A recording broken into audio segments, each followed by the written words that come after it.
A Dangerous Disguise. Written by Barbara Cartland. Narrated by Anthony Wren. Chapter 1. 1887. The clan chief was dead.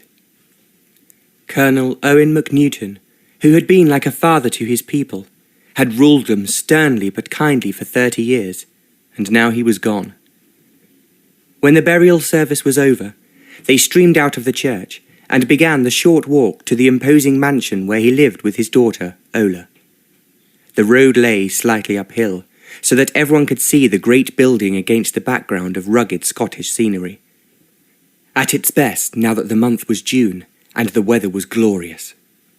Ola, who was the chief mourner, forced herself not to cry as they walked away from her father, with whom she had spent the last 5 years after her mother's death.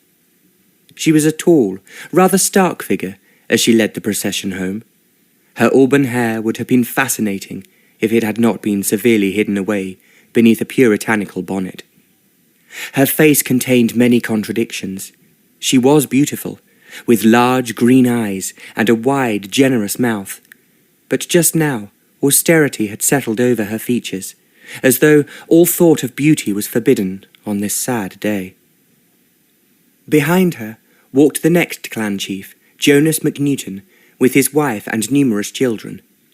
Although Ola was heiress to her father's considerable fortune, which meant only his money, but not the house and land, as they descended directly to the next chief. Soon she must leave Bentorach, this wild, beautiful place in the north of Scotland that had always been her home, and find her own niche in the world. Although the new chief was polite, she knew he was awaiting the announcement of her departure. The funeral feast was prepared, as lavish as tradition demanded. Ola Mcnewton was entertaining his friends for the last time.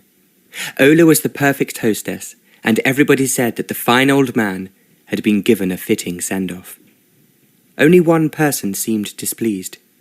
Ola saw Jonas regarding the feast with frugal disdain. "I would not, myself, have gone to quite such expense," he sniffed. "My father believed in treating his neighbours generously," Ola said crossly, and removed herself before he could pursue the subject. Generous did not seem to be a word known to Jonas. The servants knew it, and were regarding him with dismay. None of them wanted to work for him. Ola's maid, Greta, was particularly fierce. "Work for that long streak of sour milk, after your mother and father? I should say not." Greta came from the little German dukedom of Saxe-Coburg-Gotha, and had been maid to Ola's mother, Helene, also from the same place. On his one and only visit abroad, the young Angus had fallen in love with Helene, married her, and taken her back to Scotland. The loyal Greta had come too. She had once worked in great houses for aristocratic masters, even once for minor royalty. But she had left glittering society behind to follow her dear mistress to that savage place, as she always referred to Scotland. After Helene's death, 2 years ago, she had stayed on as a companion to Ola. She was thin, flat-chested, and grim-faced. But behind the dragon exterior was the kindest heart in the world. "When you leave this house," she had told Ola, "you must take me with you, because if I stay here, I'll shoot that man." Greta never minced words. "But of course you'll come with me," Ola said. "I couldn't do without you. I just wish I knew where I was going." She sighed wistfully. "If Papa hadn't become ill, we would have been on our way to London about now, to see Queen Victoria's Golden Jubilee celebrations." How they had planned and schemed for that visit! Living in the Highlands, Ola had seen nothing of society, and had almost no excitement in her life. But Papa had promised her that they would stay at least 2 weeks in town, and enjoy all the parades and processions.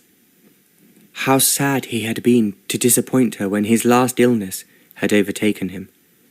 But he had insisted that he would recover in time for at least some of the festivities.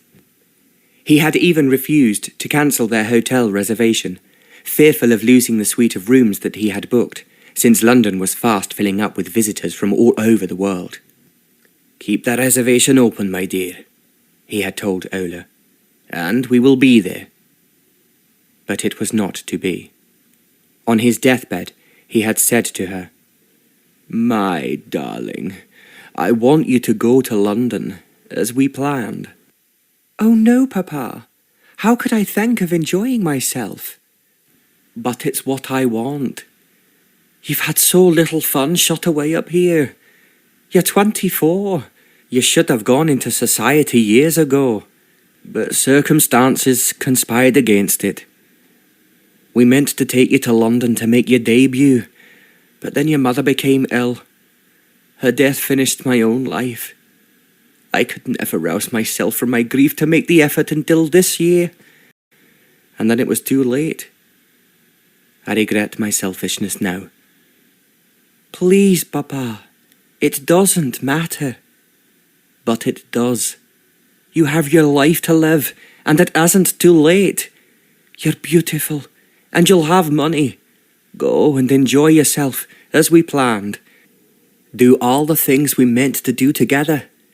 And remember me." She had wept, but he demanded her promise, finally saying, "Obey me, daughter." It was the first time her kindly father had demanded unquestioning obedience, and she could not refuse. But now the time had come. How could she do such a thing while she was in mourning? Greta knew about the promise her father had exacted. Now Ola said to her, "Do you think I could really do that?" The chief was a wise man, and he knew what was good for you. Of course you must go." At first, Ola put off making her decision, but Jonas had already moved his family into her home, and she was beginning to feel squeezed out. The newspapers were full of reports of the Jubilee as the excitement mounted. It seemed incredible that one little woman had reigned over England for 50 years. She had ascended the throne as a young girl in 1837, when she was only 18 years old, and within 3 years had married Prince Albert from Saxe-Coburg-Gotha. It had always caused Ola's mother great pleasure to think that the royal consort was a kinsman from her own little country. The Queen had borne 9 children, gone into seclusion when her husband died in 1861, and emerged only with reluctance 10 years later. During her reign, her empire had expanded over most of the globe. She was not only Queen of Great Britain, but Empress of India. Now it seemed as though the entire world was converging on London to pay tribute to her, and Ola longed to be there, just as her loving father had understood. That was why he had insisted. A secret excitement was growing in Ola. If only she dared. Suddenly, she jumped up and went to the window. She was looking at a view she had seen 1,000 times, and which never really changed. "I'm getting older. At 24, I'm practically an old maid, and I have really done very little in my life," she said. Now the sun was shining brightly. As she looked up into the sky, she felt that it was telling her to be brave and adventurous, to make a jump which would lead her into a world which she had never known before. A world she had read about, and perhaps at times even dreamt about, but which she had never thought for a moment would be hers. She would have turned away from the window, but the sunshine held her there. She felt as if she could see her future life as more brilliant, more glamorous, and more exciting than it had ever been before.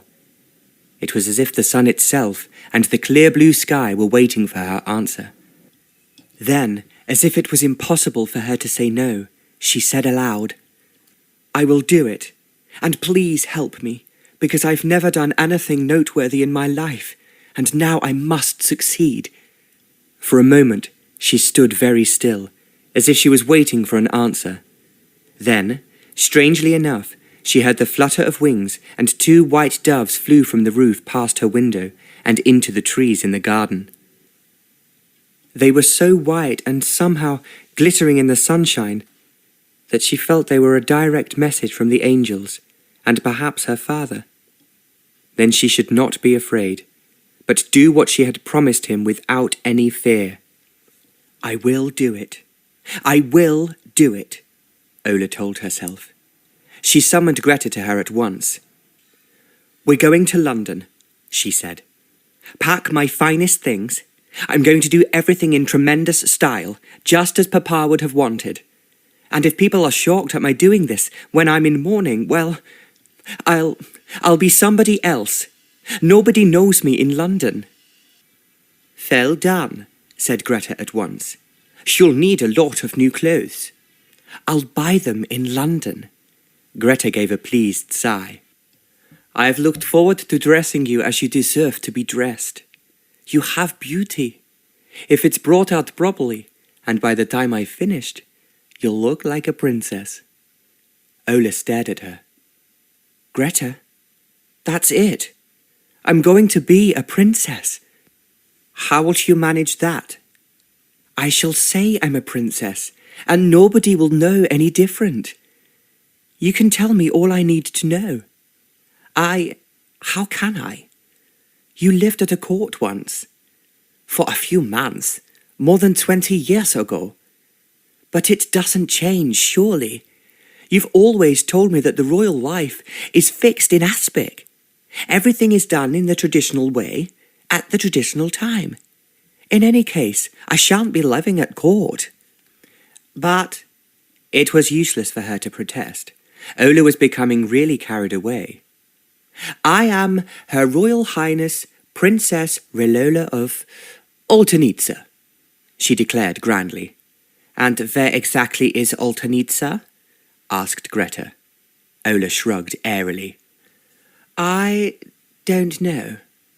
I'll decide that later." This was so unlike the sensible young woman Greta knew that she became a little alarmed. "Perhaps you should come down to earth," she said.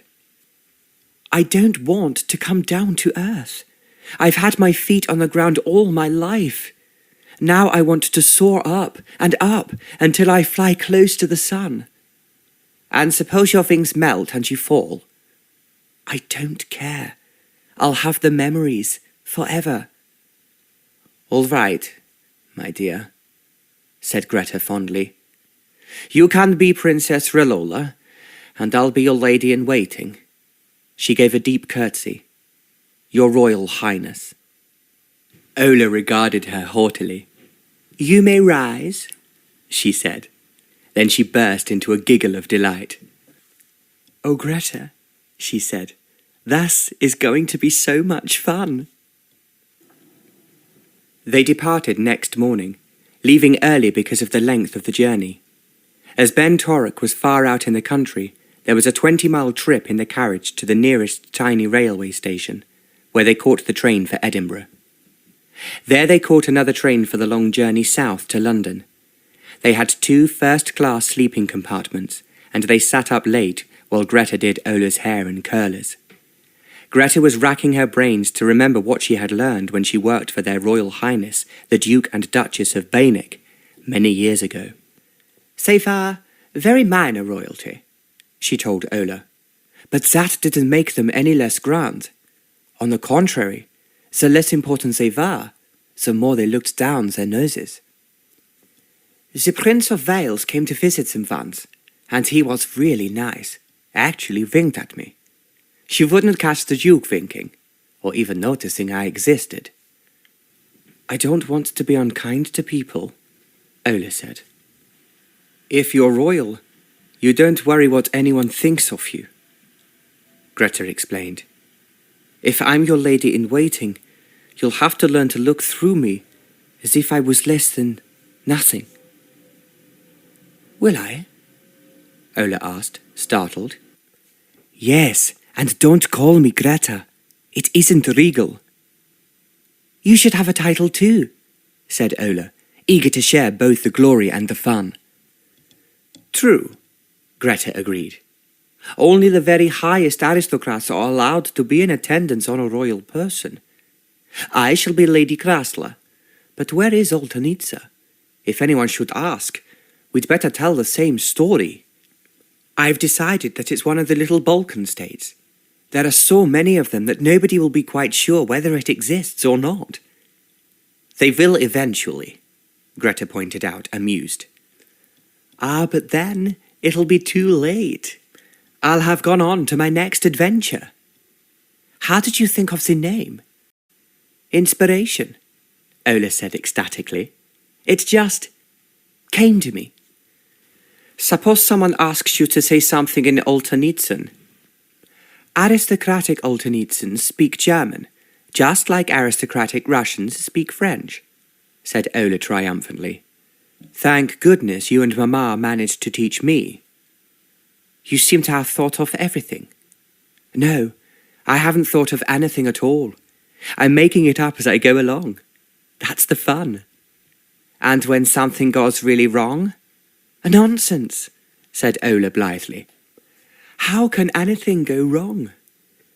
It was Ola's first experience of sleeping on a train, and it was like being rocked to sleep in a cradle. She awoke feeling refreshed and sat looking out of the window at the English countryside rushing by, until they reached Euston Station, where trains from the north arrived in London. To someone used to living in the country, the huge station with its vast stone arch was a shock. "I didn't know there were so many people in the world," Ola confided. "What do we do now?" "We find a porter, and the porter gets us a cab." Greta's air of lofty authority was impressive, and soon she had a porter scurrying to do her bidding. "The Hotel Imperial, Piccadilly," she told the cab driver. All the sights and sound of London seemed to converge on Ola as they travelled through the streets. So much noise, bustle and colour, and here she was in the middle of it. The Hotel Imperial was the most imposing building Ola had ever seen, even bigger than the great house at home. The first thing she saw as she entered was a huge copy of the official Jubilee photograph. It was a three-quarters view of Queen Victoria, sitting, looking into space with gentle melancholy. She had ruled the empire for half a century, and her eyes were full of the knowledge. On her head she wore a bonnet, whose wide lace strings tied under her chin and streamed down her breast. Beneath that bonnet, the face was round and plump, with a small mouth. It might have been insipid, but for a large, sharp nose that added shrewdness and character to the whole. Both women stood for several moments, looking at that tiny lady who dominated her age, and made strong men tremble. "So that's her," Greta murmured. "Yes, that's her," Ola said. She began to look up in awe at the marble pillars and lofty ceilings until Greta muttered in German, "Don't do that. Remember you live in a palace, and this is nothing by comparison." "Yes," Ola said hastily, in the same language. "Perhaps it would please your Royal Highness to sit here, on this sofa, while I deal with the man at the desk." Ola had to smother a laugh at the sight of Greta advancing on the desk as though she had a bad smell under her nose. She presented the letter from the hotel confirming the reservation, and explained that the names Mr. Mcnewton and Miss Mcnewton were a cover. Her Royal Highness was travelling incognito. After that, all was bustle and deference. The manager personally escorted the princess up to her suite, followed by a stream of porters carrying her bags. Once there, her lady-in-waiting inspected the suite minutely before pronouncing it just about tolerable for her royal mistress. Ola, who had never been anywhere so luxurious in her life, struggled to keep a straight face. When the bags were finally in place, the manager bowed himself out and the door closed behind him. At once, the two women collapsed with mirth, hugging each other, rocking back and forth. The adventure had begun. Ola slept peacefully all through the night, and when she woke, the sun was coming in through the sides of the curtains. She drew them back and saw that the hotel overlooked a park. Already there were people moving about under the trees. Men were trotting past on extremely fine horses. The previous evening, she and Greta had dined in the suite and gone to bed early to sleep off the long journey. Now she felt fresh and ready for anything. Greta bustled in to help her dress and send a message downstairs that they required breakfast. "What do you wish to do today?" she asked. "Visit the shops? Travel on the Underground Railway?" "Greta, do people really go through a tunnel under the earth?" Ola asked. "Of course. It's been happening for over 20 years. It's no novelty anymore."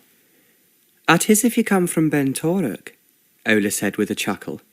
"I'm longing to see it, but not today. On my first day in London, it is appropriate to pay my respects to Queen Victoria." "Ola, please be serious." "I am serious. You cannot just walk into Buckingham Palace. I am offering my congratulations and a suitable gift to a great queen on the occasion of her golden jubilee. Nothing could be more proper." "What gift?" "That exquisite French vase that I packed just before we left." "You can't do it," insisted Greta, half shocked, half amused. "Greta, I will wager you a new hat that I get into the palace and out again without anyone discovering the truth." "Splendid," said Greta with spirit. "I need a new hat." Ola threw her an impish look. "Now, what shall I wear?" Still grumbling, Greta took out one of Ola's smartest walking gowns with a matching hat. Ola had never worn them before, because they had seemed too sophisticated for the wilds of Scotland.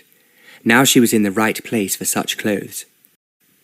Just before she left, she took a plain card from her bag and wrote on it, "To Her Majesty Queen Victoria, with respect and admiration, from Princess Rolola of Oltenitsa." Underneath she added the date, June 13th, 1887. Downstairs, Greta led the way out to a cab and gave the driver the address, Buckingham Palace. Deeply impressed, he touched his hat and held the door open for the two great ladies.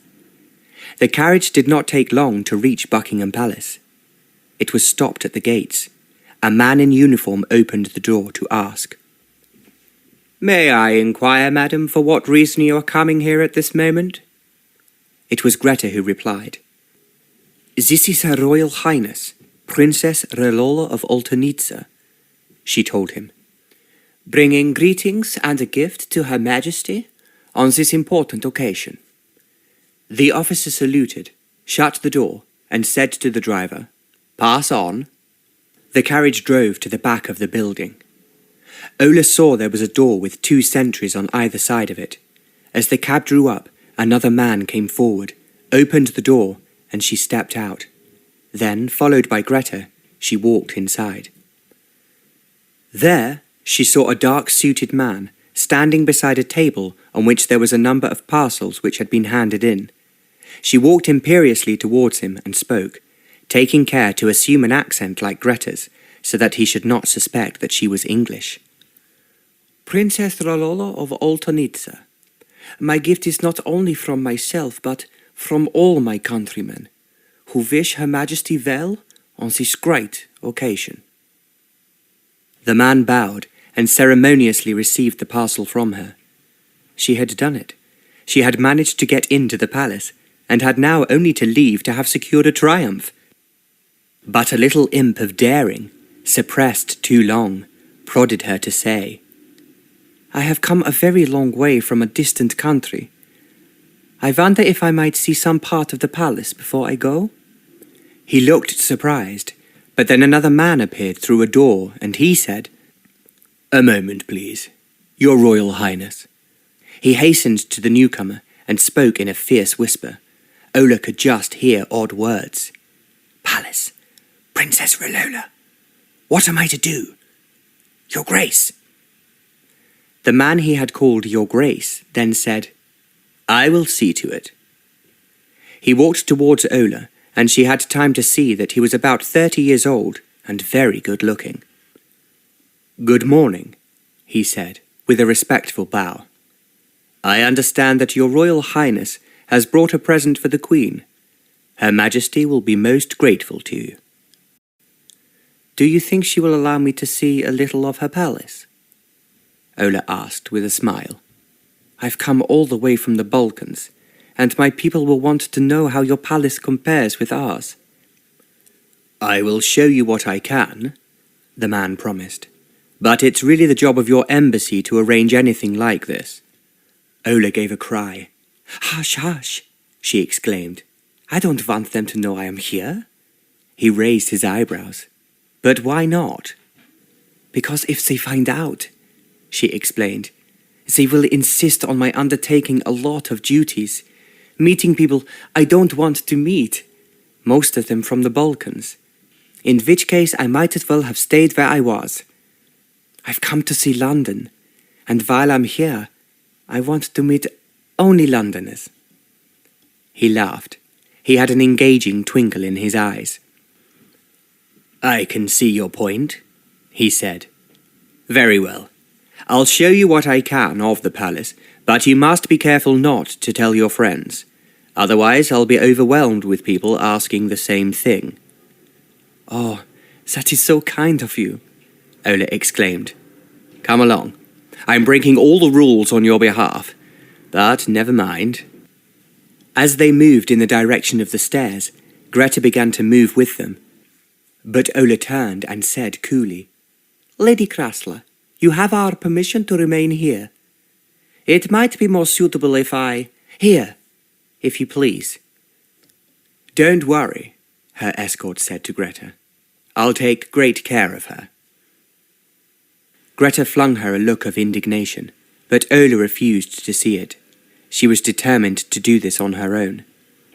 He was, after all, an extremely good-looking young man. She took his arm, and they began to mount a flight of broad stairs. I've not introduced myself yet, he said. I'm the Duke of Cranborne. I'm on duty here to attend to the visitors and, incidentally, to make sure that they don't take away any souvenirs. You can be certain they'll try, Ola replied. After all, it's some things they will want to remember, and what could be better than one of the paintings, or even a smaller object? I believe all the small objects have been moved out of reach, said the Duke, and I suspect some of the pictures are firmly hammered into place. I am curious, Ola said, to see if this palace, of which I have heard so much, is as marvellous as people say. I only hope you won't be disappointed. They had reached the top of the stairs by now. He took her into a room where the walls were hung with paintings and told her the names of the artists, Rembrandt, Vermeer, Holbein. Ola's head began to spin. So many masterpieces, all in one place and all owned by the Queen. After a while, the Duke asked, Have you really come all the way from the Balkans just to be here for Her Majesty's Golden Jubilee? Surely you have not travelled alone. Alone apart from my lady-in-waiting, whom you saw downstairs. For once, I wanted to be free, to spend my time as I pleased, without having to think of etiquette every moment. And it's nice to be able to forget all the worries as well. What worries does Oltanitsa have? The Russians? Everyone knows they are trying to gobble up the whole of the Balkan principalities one by one. Only those to whom Her Majesty has been kind enough to give her protection feel safe. Her Majesty has done her best, said the Duke. She has already arranged a number of marriages. In fact, they call her the matchmaker of Europe. She must be very, very proud of her. I can assure you, we in Oltanitsa admire her greatly. By this time they had moved into the throne room. Is this where the debutantes are presented? Ola asked. That's right, and also high-ranking foreign ladies. The seats on either side of the room are filled with the relations of the ambassadors of the various countries. The young women themselves wait in a sitting room until their names are called. Then they are led in by whoever is presenting them. It all sounds so exciting, Ola said, and I would love to be presented myself. Of course you must be, the Duke replied. I am sure Her Majesty would be delighted to invite you to Windsor Castle when all this excitement is over, if you remain in England for long. I will remain in England as long as I can, Ola told him. I want to see your country as it is normally, and not just when it's celebrating a special occasion. I am afraid you might be disappointed with London, and find it like every other capital city, the Duke said. Then he smiled. All the same, I would like to show you London at night. Perhaps you will dine with me. Her heart beat with excitement. This was taking her gamble further than she had ever dreamed. Did she dare, or was the risk too great? I would be delighted, she said quickly. Would tonight be too soon? Or have you some other engagement? Enquired the Duke. Tonight would be very pleasant, but can you change your plans so close to the festivities? I'm sure you're very busy. Yes, Your Royal Highness, I am very busy, but I can assure you that when I want something I invariably get it, because I'm so determined. Now, I'm determined to give you dinner, and for you to tell me about yourself. A little tremor went through her. Talking about herself would be dangerous, she knew. But then her head went up. What was an adventure without risk? I shall be happy to do so, she said.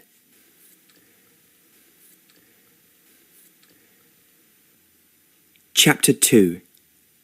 As they continued walking through the palace, the Duke said, I want to know how you are brave enough to come here almost alone, with only one lady in waiting to keep you safe. But I'm quite safe, Ola said, laughing. I can look after myself. In Oltanitsa, the ladies are taught to be very strong. We ride hard and learn to shoot. The shooting was true for Ola. Papa had taught her and praised her straight aim. You can shoot? He asked, amused. Why do you laugh? I'm an excellent shot. I can hit a bull's eye at 50 paces. At least, that is... No, take no notice of me. Why not? I'm interested in a lady who can shoot so well. But Ola had recollected that gentlemen scorned ladies who were good at masculine pursuits, and the last thing that a clever woman did was to announce that fact. But I cannot shoot at all, she laughed. I was just boasting. Tell me some more about London. You must know it very well. I can hardly call myself a Londoner, the Duke said. But I'll try to make sure you enjoy England and not just London. I would love to see more of England. Tonight, I'll take you to a quiet place for dinner, where we can escape the festivities for a while. In my opinion, they can sometimes be overdone and last too long. That's exactly what I feel about anything which is royal, Ola agreed. Every ceremony is dragged out until you feel you want to run away and be alone. I should think someone as beautiful as you must find it hard to be alone, the Duke said. Ola laughed. Thank you for the compliment, but I like my own company. Then I can dream of all the marvellous things I might do if I were free. What would the marvellous things be? He inquired, smiling. I will make a list and tell you tonight, Ola said. As they walked downstairs at the end of the tour, the Duke said, I am sorry, but I must leave you now.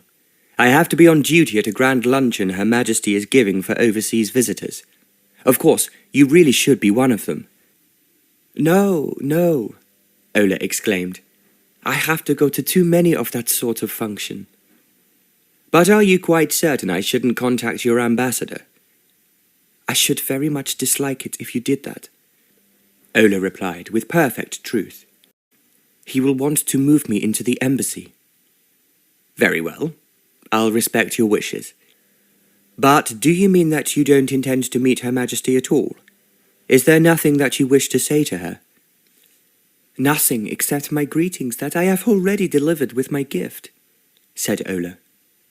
I should like to see her, of course, but only from a distance. Perhaps when she is out riding in her carriage. If you can tell me when she means to do that, I shall be glad. Very well. If I hear such news of an event, I will let you know. But I must warn you that this happens very rarely. Her Majesty lives mostly in seclusion, and it is rare for her to be as accessible as she has become during the Jubilee celebrations. She likes to spend more time at Frogmore just now. Frogmore? It's near Windsor. Her husband, the late Prince Albert, was buried there, and although he has been dead for over 25 years, she feels his loss particularly at this time. She should have celebrated her Jubilee with him at her side, and it breaks her heart that she cannot. So she stays at Frogmore, and then takes the train to London, and travels by carriage to Buckingham Palace. But it is an open carriage, so she can be seen? Ola asked eagerly. Sometimes. It depends if she is tired, and of course she will travel in an open carriage to Westminster Abbey for the service of Thanksgiving. Thank you. Somehow I shall contrive to see her. I must. If it's so important, let me take you to her. No, she said quickly. It must be from a distance. I can't explain. I have a reason, but I can't tell you what it is. Very well, as you wish. Now, about tonight. At which hotel are you staying? The Imperial. One of the best hotels in London. I'll be there at 7:45. I'll be waiting for you, she told him. And I'm known for being very punctual. As they reached the bottom of the stairs, the Duke said suddenly, You must promise me not to vanish. Why should I vanish? Because you are so unique. I'm afraid that, just as you appeared unexpectedly, so you'll vanish, and I'll think I've been dreaming. I promise you not to vanish. Until after tonight. Ola held out her hand, and he took it in both of his. It has been a great joy to meet you, he told her. I'll be counting the hours until I see you again. And so will I, she said, meaning it. As Lady Crassler rose to her feet in readiness, the Duke murmured, Will your dragon feel it necessary to accompany you tonight? I'm sure she will, said Ola, but I shall not feel it at all necessary. Just the two of us, then? Just the two of us, she said, aware that her heart was beating a little faster at the thought. As she drove off, the Duke bowed to her from the steps of the palace, and she waved her hand to him. Oh, that was the most exciting thing that ever happened to me, she said ecstatically.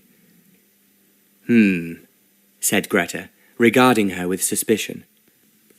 Oh, Greta, don't be cross with me. It was such fun. And tonight, he's taking me to dinner. Seeing rebellion in her companion's eye, she said quickly, Just the two of us. Shame on you. You've barely met him. Listen, we have a lot of work to do, Ola said, not answering her directly. First, we need to buy you a new hat. But you've won the bet. Yes, but I'm going to buy a lot of new clothes this afternoon, so you must have something too. You've got lots of clothes. But I've realized that they're all hopelessly out of fashion. None of my dresses have bustles. Bustles are out of fashion. But they came back, and now they're simply enormous. Haven't you seen the women at the hotel, and walking along the streets? They make me feel so dowdy. Greta was forced to concede the point. But how can we obtain fashionable clothes at a moment's notice? She objected. It takes several days for a dressmaker to complete a garment. I shall seek advice at the hotel. Luck was with them. At the reception desk they found an extremely genteel lady who informed them that for those who needed fashionable attire quickly, a visit to Regent Street was the only answer. Arriving in Regent Street was like arriving in heaven. Dress shops, hat shops, glove shops, shops that sold items of delicacy. They visited one of these first and purchased white silk petticoats and several pairs of drawers that came below Ola's knees and were trimmed with the prettiest lace and coloured ribbon. Corsets too were daintily trimmed and tightened her waist almost to nothing. Finally, there was the bustle, a light wire mesh cage which was fixed around the waist with strings and protruded at the back so that the skirt was draped over it. There were shoes to be bought, and hats. As she had promised, Ola purchased a hat for Greta, who was so delighted that she ceased predicting dire consequences if Ola dined alone with a man. At last, there was the evening gown. It came down to a choice between a brilliant creation in deep blue silk gauze or a frothy confection in gold satin. Ola insisted on buying the latter, from an instinctive feeling that the Duke would like gold. She caught Greta regarding her suspiciously, almost as though she could read her thoughts. To distract her, Ola purchased 2 dresses for Greta as well, explaining that her chief lady-in-waiting must be well dressed. "So I've been promoted to chief lady-in-waiting, have I?" asked Greta. She tried to sound grim, but the 2 silk garments had pleased her. They returned to the hotel in triumph. Ola spent the next 3 hours taking a nap before rising to take a refreshing bath. Greta had arranged for a light meal that she insisted Ola should eat. "But I am going to have dinner," Ola protested. "You'll have something first," Greta said, adding darkly, "He may ply you with strong drink." She had been heating the curling tongs, and as soon as Ola was dressed, she got to work, arranging her auburn hair in an elaborate style. They spent some time considering jewellery, and finally decided on a ruby and gold necklace that Ola's mother had brought with her from Coburg. It had a slightly exotic, un-English appearance that she felt would help in her Balkan pose. Matching earrings and bracelet completed the effect. When everything was finished, she stood and looked at herself in the long mirror, and could hardly believe that this was herself. This woman was beautiful. She was assured, imperious, magnificent. She was a princess. As she thought of her forthcoming meeting with the Duke, she could not help feeling a thrill go through her. "It's because I'm so excited at seeing England," she told herself. At the same time, she knew that the Duke was, without exception, the most charming and handsome man she had ever met, and the thought of spending an evening alone with him made her eyes shine. At last, a message arrived to say that His Grace, the Duke of Cranborne, was downstairs. Because she did not want to seem too eager, she kept him waiting for almost 10 minutes before she descended the stairs, accompanied by a grim-faced Greta. She saw him before he saw her, and had a few moments to contemplate him. He was sitting next to an elderly lady, engaging her in conversation. Now and then he smiled, and Ola drew in her breath at how handsome he was, and how his smile seemed to fill the room. Then he saw her, and instantly rose to his feet. He was splendid in evening attire, with a black cloak over his shoulder, and a gleaming black top hat ready to be put on to his head. He smiled again, but this time it was just for her, and her heart leapt, for she knew that he admired her. He bowed low as she approached. "Your Royal Highness," he said. "I am sorry I was not ready," she apologized, "but I was working hard to look my best for you." The Duke laughed. "You are fishing for compliments," he teased. "You know you look lovely. I only hope the dinner will be worthy of you." Ola thought that it would be difficult to think of anything during the meal but the man who was with her. However, she knew that such thoughts were unbecoming in a young lady, so she concealed them, and merely said, "I am looking forward to eating English food in an English restaurant. That in itself will be a treat I have not enjoyed before." She spoke carefully, remembering to use the Coburg accent she had learned from her mother and Greta. "Then come along. My carriage is waiting for you," the Duke replied. "I will be very disappointed if this is not one of the special evenings which you remember of the Royal Jubilee." "I am sure that will happen," Ola said. She smiled at Greta, who bobbed a curtsy. Then the Duke gave her his arm, and they swept out together. That was it, she thought.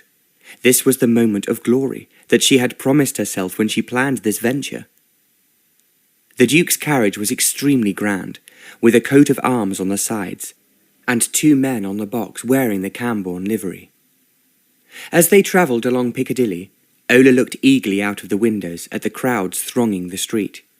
So many lights, so much bustle and excitement. After her dull life, this was like stepping into a dream. "It's so thrilling," she murmured. "But surely the capital city of Oltenitsa is much the same?" inquired the Duke. She saw the pit at her feet and quickly avoided it. "No, a capital is the same as London," she declared. "Everyone knows that it is the biggest, brightest city in the world. It has art, science, music, theatre. My own little capital is a village by comparison." She hoped he would not ask what her little capital was called, because for the moment her inspiration had dried up. Luckily, he did not pursue the subject. "I will admit that London is at its best just now," he agreed, "putting on its finest feathers to impress visitors. But I like it at other times too, when it's just itself. Tonight, I'm not taking you to one of the big glittering restaurants, but a small one, in a side street, where only really knowledgeable people go. We can be very private, unless of course you would feel nervous about that. Would it be proper if there were many people around watching us?" Ola gave a merry little laugh. "But, sir, it's well known that all English gentlemen are honourable. What could I have to fear?" "I suppose even an English gentleman might get carried away by his feelings," he said lightly. "But what feelings? We have only just met," she teased him. "I know I have nothing to fear."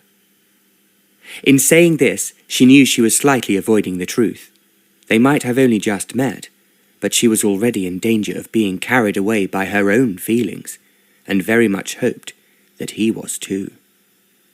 At last, the carriage stopped in a narrow street, with poor lighting. Heads turned as the footman jumped down to open the door, bowing as she stepped down. At first, she thought the restaurant was no different to the rustic places in villages around her home, but then the Duke led her through the building and to a garden at the rear, hung with fairy lamps. "Oh, how beautiful!" Ola exclaimed. Their table was under the trees, in view of the other diners, but sufficiently apart so that she could almost feel that they were alone. As they walked together, she knew that people were looking at them and thinking what a splendid couple they made. "And we do," she thought. "Oh, if only this could go on forever." When he asked her what she liked to eat, she replied that she would leave everything to him. He spoke to the head waiter in strong, masterful accents and ordered a bottle of the best champagne. "To toast our meeting," he said. Ola had never tasted champagne before, and she thought she had gone to paradise. But real paradise was the smile in his eyes as they met hers over the rim of the glass. "Your Royal Highness," he said. "You mustn't call me that. Someone might hear." "What shall I call you?" he asked. "Ola." "Not Relola?" "I prefer Ola from my friends. But now you must tell me your name." "John," he said. "John Sedgwick, Duke of Cranborne." "Is that all?" She laughed. "Don't English dukes always have lots of titles?" "How well informed you are. Viscount Alan Lee, Baron Frensham, Baron Lockton, and some others that I can't remember. And you? I'm sure you have a host of minor titles too." "Of course, but I can never remember even one or two of mine. I think I forget them on purpose. They make me forget about who I really am inside." "And who is that?" She shook her head. "I don't know. I'm still trying to discover. It may take a long time." A sudden alert look came into his eyes. "Do you feel like that too?" he asked. "Oh, yes. You also, it seems." He nodded, still looking at her as though trying to discover something. "I've always felt like that," he said. right from the moment I realized that I was going to be buried under all those titles, none of which seemed to have anything to do with me. I'm sure you understand that." He meant that she understood from experience, but the fact was that she had looked into his heart and seen everything by instinct. "When you hear them spoken, it is like listening to a story about someone else," she said. "Not you at all. You think, who is this person and why do people look at me when they speak about her?" "Yes, yes," he said urgently. In his eagerness, he seized her hands. "That's exactly how I feel. But I never found anyone else who could follow my thoughts. It's like coming out of a dark wood into the light and finding a sweet presence waiting for me." A cough from over their heads brought them out of the spell that had enclosed them, making them look up hastily to see the waiter standing there with the first course. They recollected themselves and concentrated on the food, both a little dazed by what had happened without warning. Later, Ola had to admit to herself that she could hardly remember what she had eaten, but she could recall almost every word he had spoken.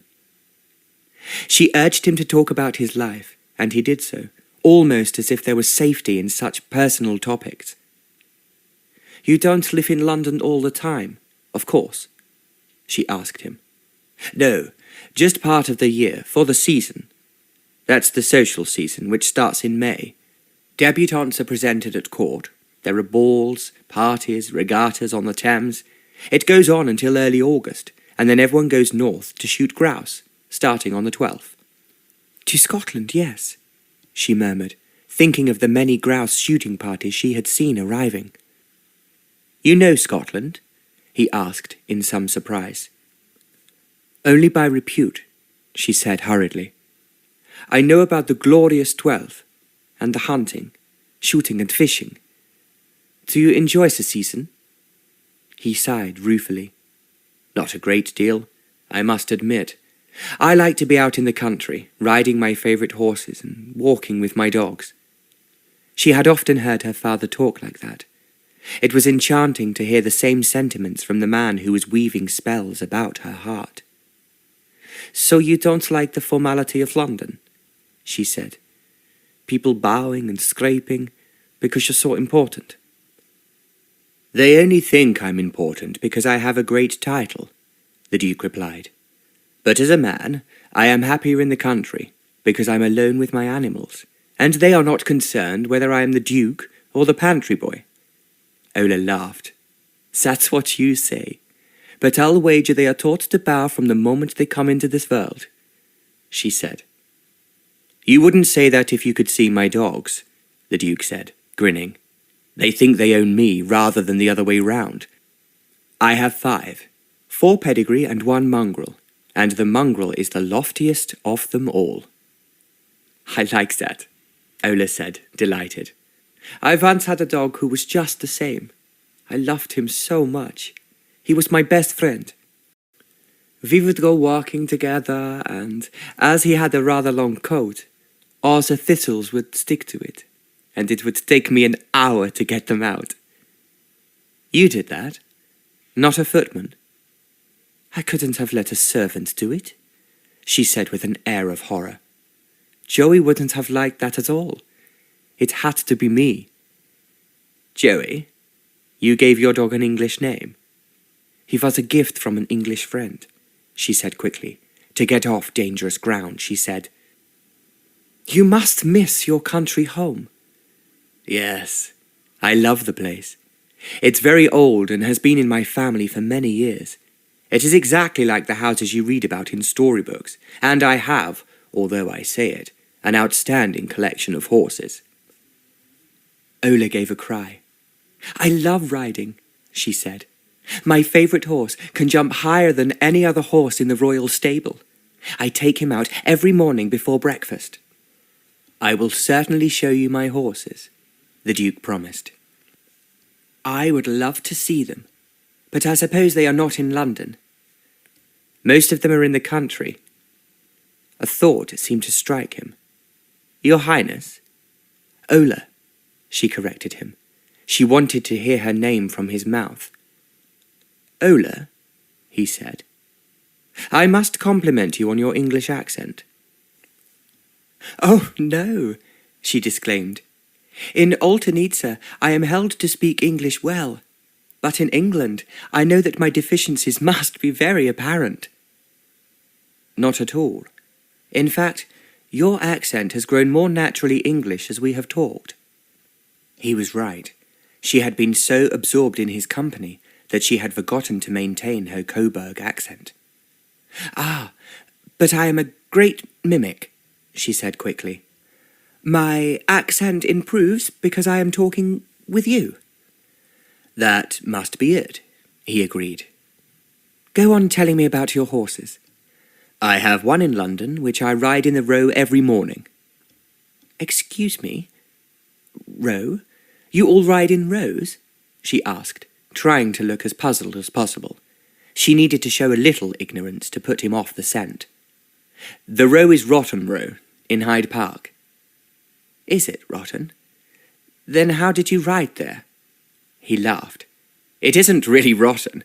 Nearly 200 years ago, we had a king called William III who used it as a shortcut to get to Kensington Palace, so it became known as the King's Road, which in French is Route de Roy. And as no Englishman has ever been able to speak French without mangling it, it became corrupted to Rotten Row." "So, this William III, he was French?" "No, he was Dutch." "So, why did they not name the road in Dutch?" "Because the English are even worse at Dutch than they are at French," said the Duke, grinning. "Gott in Himmel," said Ola, feeling that a touch of German would serve her well at this moment. "Exactly," he said, his eyes gleaming with amusement. "You English are all wahnsinnig." "I have a horrid feeling that that means something stupid." No, it means crazy." "Oh yes, crazy. I agree to that." "I think I should leave quickly before my brain explodes." "No." He took her hand in a firm grip. "You must not leave," he said, and there was a strange, intense light in his eyes. "You must not." Ola could not have left at that moment for anything in the world. While he held her hand in his, so powerful, and looked at her with that disturbing light in his eyes, she knew herself to be helpless. She had a wild impulse to say, "I will do whatever you wish. You have only to command me." But she must fight it, remembering that she was a princess and he was a commoner. It was hard because everything inside her was saying that this was a man she could admire, even adore. She longed to yield to that feeling, but she dared not. Fear made her behave imperiously, looking down at his hand, grasping hers, then giving him an amazed stare. "Forgive me," he said. "I had no right to touch you against your will." She wanted to cry out, "But it isn't against my will. I want to touch you back. I want to be in your arms, feeling your lips on mine. I shall always want that." But she only said, "Why are you so abrupt and hasty?" "Because it's very important that you don't leave. More important than I can say." "Why is it so important?" she asked. "For reasons which I cannot explain. Please, stay with me, and do not be offended." Her heart swelled with joy, because she was sure she understood him. He would not let her go, because he was as drawn to her as she was to him. But of course, he could not say so. "I am not offended," she said gently. "And will you stay?" She smiled. "I have no choice, since you are still holding my hand so tightly." He looked down at their clasped hands as though he had only just discovered them. For a long moment he did not move. He seemed possessed by the tension between them, as was she. "If I release you," he said slowly at last, "will you promise not to run away?" She sighed, so softly that he could not hear. "I promise." Reluctantly, He disengaged his hand from hers, and she felt an almost physical pain at the parting. "What's happening to me?" she thought wildly. "This is mad, dangerous. I should stop it now before it's too late." But she knew that it was already too late. It had always been too late. Chapter 3. "Now that I've agreed to stay," she said shakily, "you must go on telling me about your horses. They sound so fascinating." She could not remember a single word he had said about his horses, but it seemed a safe subject. "Yes," he said vaguely, "my horses. I have one in London, to ride in Rotten Row. Society goes to Hyde Park, and parades there, on foot or on horseback." "Then I must go," she said. "I believe you would enjoy it. Of course, I left the rest of my horses in the country because, as you can imagine, I really have very little time to myself." "Don't you like anything about London at all? Not even being at court?" They had both calmed down now, managing to slip back into normal-sounding conversation, almost as though there was nothing else humming beneath. "In some ways, being at court is the worst of all. I'm constantly in the middle of—" He checked himself. "Go on," she encouraged. "If I do, I'll sound like a conceited coxcomb." "I promise not to sing so." "Very well. I am in your hands. I'm constantly in the middle of the marriage mart. Have you any idea how difficult it is to own things that people want and can only get by marrying you? They want your money and your title, and they will take you as well because that's the price. But you, yourself, as a person, are almost irrelevant to them." He smiled at Ola. "But of course you know all this. It must be exactly the same for you." "Ah, yes," she said with an air of wisdom. "Suitors. Such a trial. If a duke is afflicted, a princess must be 1,000 times more so. How one longs to escape. In fact, is that the real reason you—" "Shh!" She stopped him with one finger over her lips. "Some things are best left unsaid." "Of course. Forgive me." "Tell me about your family," Ola inquired. "I have 2 sisters who are married, both very happily, I'm glad to say. My father died 5 years ago when, of course, I took his place. Then my mother died 2 years ago. She was so unhappy after my father's death that she only wanted to join him in heaven. She couldn't face being alone on earth." "How could she have felt alone when she had you?" Ola asked. "I can't compensate her for the loss of the man she loved. A son isn't the same thing at all. I was fond of travelling, but I began to stay at home, to be with her when she needed me. But eventually she told me very sweetly to take myself off. She said she needed to be alone. I've always wondered whether that was true, or if she was just being kind to me. My mother was the kindest woman in the world. Anyway, I did a lot of travelling." "Tell me about your travels," begged Ola. "But I was going to ask about yours. They must be far more interesting." "Oh no. One sees so little. Nothing but receptions and formal occasions." She laughed. "I must know every ballroom in Europe." "And are admired in every ballroom in Europe," said John gallantly. "You're too kind to say so. But after all, what is a ballroom? It's the country outside that matters, and which I never see. So I want to hear all you have to tell." She listened, fascinated, as he talked about the places he had visited.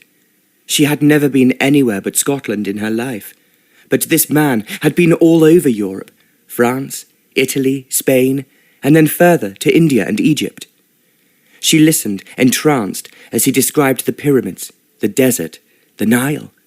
Her eyes shone as he talked about Venice and Rome. This was what she had always wanted to know. The men she had met in the past had only talked about how they admired her and what they felt for her. Since she did not admire them and suspected that their real feelings were for her father's money, their conversation did not interest her. "One day," she murmured, "I must see these things myself. I should love to go to Venice and ride in a gondola along the Grand Canal." "Perhaps you will travel on to Venice when you leave here," John suggested. "Oh no," she said with a sigh. "That wouldn't be the same." "The same?" John echoed. She had meant that Venice was a place to be visited with the person you love, and that being there alone was not the same. But she had spoken without thinking. Now she checked herself, realizing that she could hardly say this aloud. "I felt very strange being in Venice by myself," he said after a moment. "The Grand Canal looked beautiful from a gondola, but I was alone." Now she knew that he had understood the things she could not say. "And then?" she asked. "Afterwards?" "I came home, and my uncle, who is on the Queen's staff, told me that he'd found me a place at court, and I should accept it for the honour of the family. Well, I had pleased myself, so I realized that I should now think of the family. Of course, what they really want is for me to marry and produce an heir to the title. But I haven't met anyone with whom I want to spend the rest of my life. So, much to their annoyance, I have remained unmarried. One day I shall return to Venice and take that gondola again, but this time I shan't be alone." Ola knew a frisson of alarm. This adventure was taking her into uncharted waters. But at the same time, there was a thrill of excitement. The sensible thing would be to pull back now, but she could not be sensible. It was like being on a galloping horse, sailing over high, dangerous fences, not knowing what was going to happen next, whether it would be triumph or disaster. But she was exhilarated beyond belief. "Go on telling me about your life," she said. "Shouldn't you be telling me about yourself?" he asked. Ola shook her head. "No, my own life seems to be completely uninteresting." This was true in a way that he could not imagine. "But if I talk about myself," he said, "I must also talk about you, who have come into my life so unexpectedly and fascinated me in a way that has never happened before." Ola laughed, a little shakily.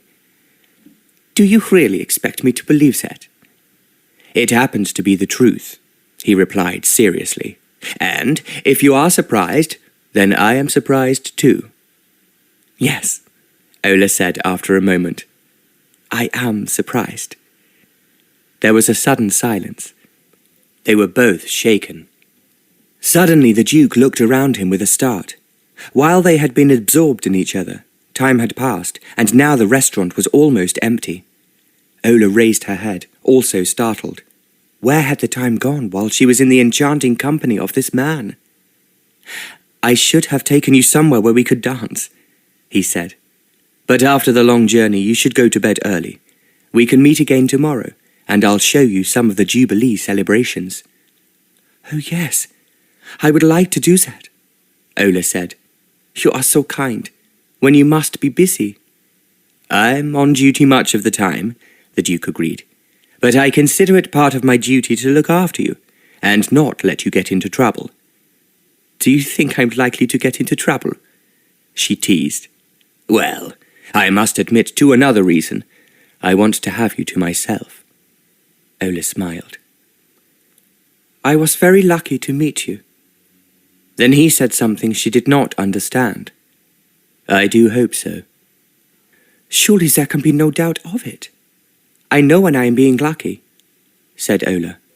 "Do any of us really know what is happening in our lives? Aren't there always unseen things that make a difference, although we don't know about them, and may never know about them?" Ola stared at him. "Why do you talk in mysteries?" "Because they surround us all the time. Don't you ever feel that?" "Yes," she sighed, thinking of how she was deceiving him. She was not what he believed, and there were mysteries surrounding her that he did not suspect. "We must always be on our guard," he said. "But I'm sure you have someone in heaven looking after you." The way he said it made her smile a little shyly before she answered. I only hope that's true. But I said my prayers before I came here, and I think in finding you, one of them has certainly been answered. Then I must make sure you continue to feel like that. There are a great many different things going on over the next few days. Parties, processions, and fireworks. Oh, I love fireworks. We have them sometimes on Oltenitsa, and how the people love them. There was a silence for a moment. Then the Duke said, "We hear very strange stories about the Balkans and how the Russians menace you. Is that really true?" "I am afraid it is," Ola replied. "Only one thing makes them pause, and that is where a country is protected by the Queen of England, through a strategic marriage." "I hate to tell you this," said the Duke, "but we all know that sooner or later she will run out of royal brides." An imp of mischief made her say, "Perhaps they'll give me a royal prince. Her Majesty has several sons and grandsons." "Would you do that?" he asked. "Enter an arranged marriage for the sake of your country?" He did not look at her as he said this, and something told her that the question saddened him. "We must all do our duty," she said, "but it would be very hard to marry without love. In fact, it would almost make life meaningless." "Totally meaningless," he said firmly. "I think we all dream of finding the perfect person," Ola said softly. "Someone who will forgive our faults and go on loving us, even though we're not perfect. Someone who will understand the things we do that might seem strange and—" She broke off before she was tempted to say too much. He was looking at her curiously. "You almost seem to speak with a particular meaning," he said, "as though the words meant something special to you." "No, not at all," Ola disclaimed quickly. "It's only that I've seen many marriages made for ambition, and there are other kind at court. And they were so unhappy that I resolved to find something better." "If they will allow you?" "Yes, if they will allow me." "Shall I tell you something?" the Duke said. "When I listen to you, I seem to hear my own heart speaking. This is exactly what I've always thought. True love means loving somebody at their worst, as well as their best. When I marry, and I must do so one day, I want a woman with a great heart. But where am I to find that in the marriage mart, where I meet only simpering girls being pushed at me by their ambitious mammas who want my title?" "It is equally sad for both of us," she said. He seemed to give himself a little shake. "Yes, but enough of sadness. Tomorrow we shall simply enjoy being together, and I shall keep you to myself. I don't want to share you with other men who will try to intrude because you're so beautiful." Ola laughed. "Perhaps it's just because I'm a princess. So if we meet anyone, just say, 'I am a friend from overseas. You can call me Fräulein Schmidt.'" "You are making it all very mysterious," the Duke replied. "But I see your point. Even so, I think I'll have to fight the other fellows to keep Fräulein Schmidt to myself." "Thank you, kind sir. And we can do all the exciting things that I'm not usually allowed to do, and which are usually the only things worth doing." "Anything you want, I promise. I shall send a message to your hotel tomorrow morning to let you know the arrangements. That is, if it shall please your Royal Highness." "Whatever you arrange will please me," she said recklessly. "Oh, this is so much like a lovely dream that I'm afraid I'll wake up." "I won't let you," the Duke answered with a smile, "and that's a promise. And now I must take you home. It's much later than I thought. The dragon who protects you will be very angry with me, but I've enjoyed myself so much with you that I couldn't tear myself away. You are one of the most exciting women I've ever talked to. I never know what you are going to say next." "That's because I say very little," she laughed. "Men always think a woman is witty when she lets them do the talking." He roared with laughter. "Well done," he said appreciatively. That will teach me to be more cautious. But of course, by saying that, you disprove your own argument by being genuinely witty.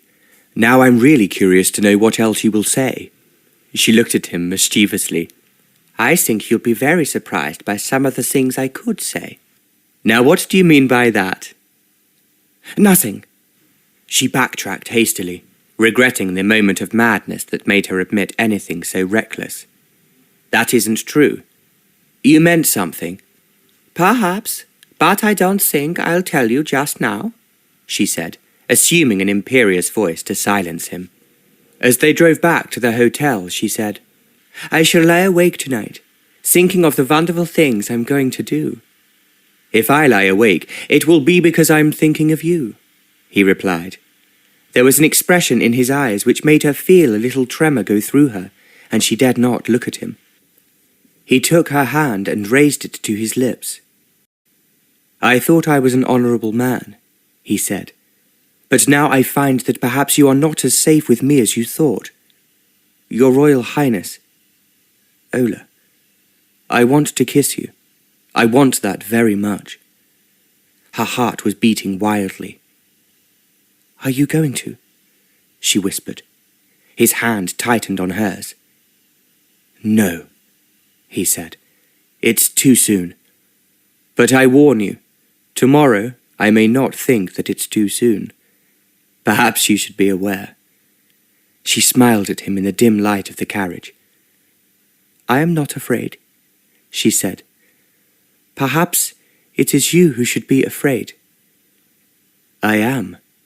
I feel as though I've been caught up in something strange and mysterious, something over which I have no control. Do you feel that way too?" "Yes," she murmured. "Oh, yes." And then she realized that the carriage had stopped. The journey was over. He came inside the hotel with her as far as the foot of the stairs. "Good night," he said, pressing her hand. "I do hope you sleep well."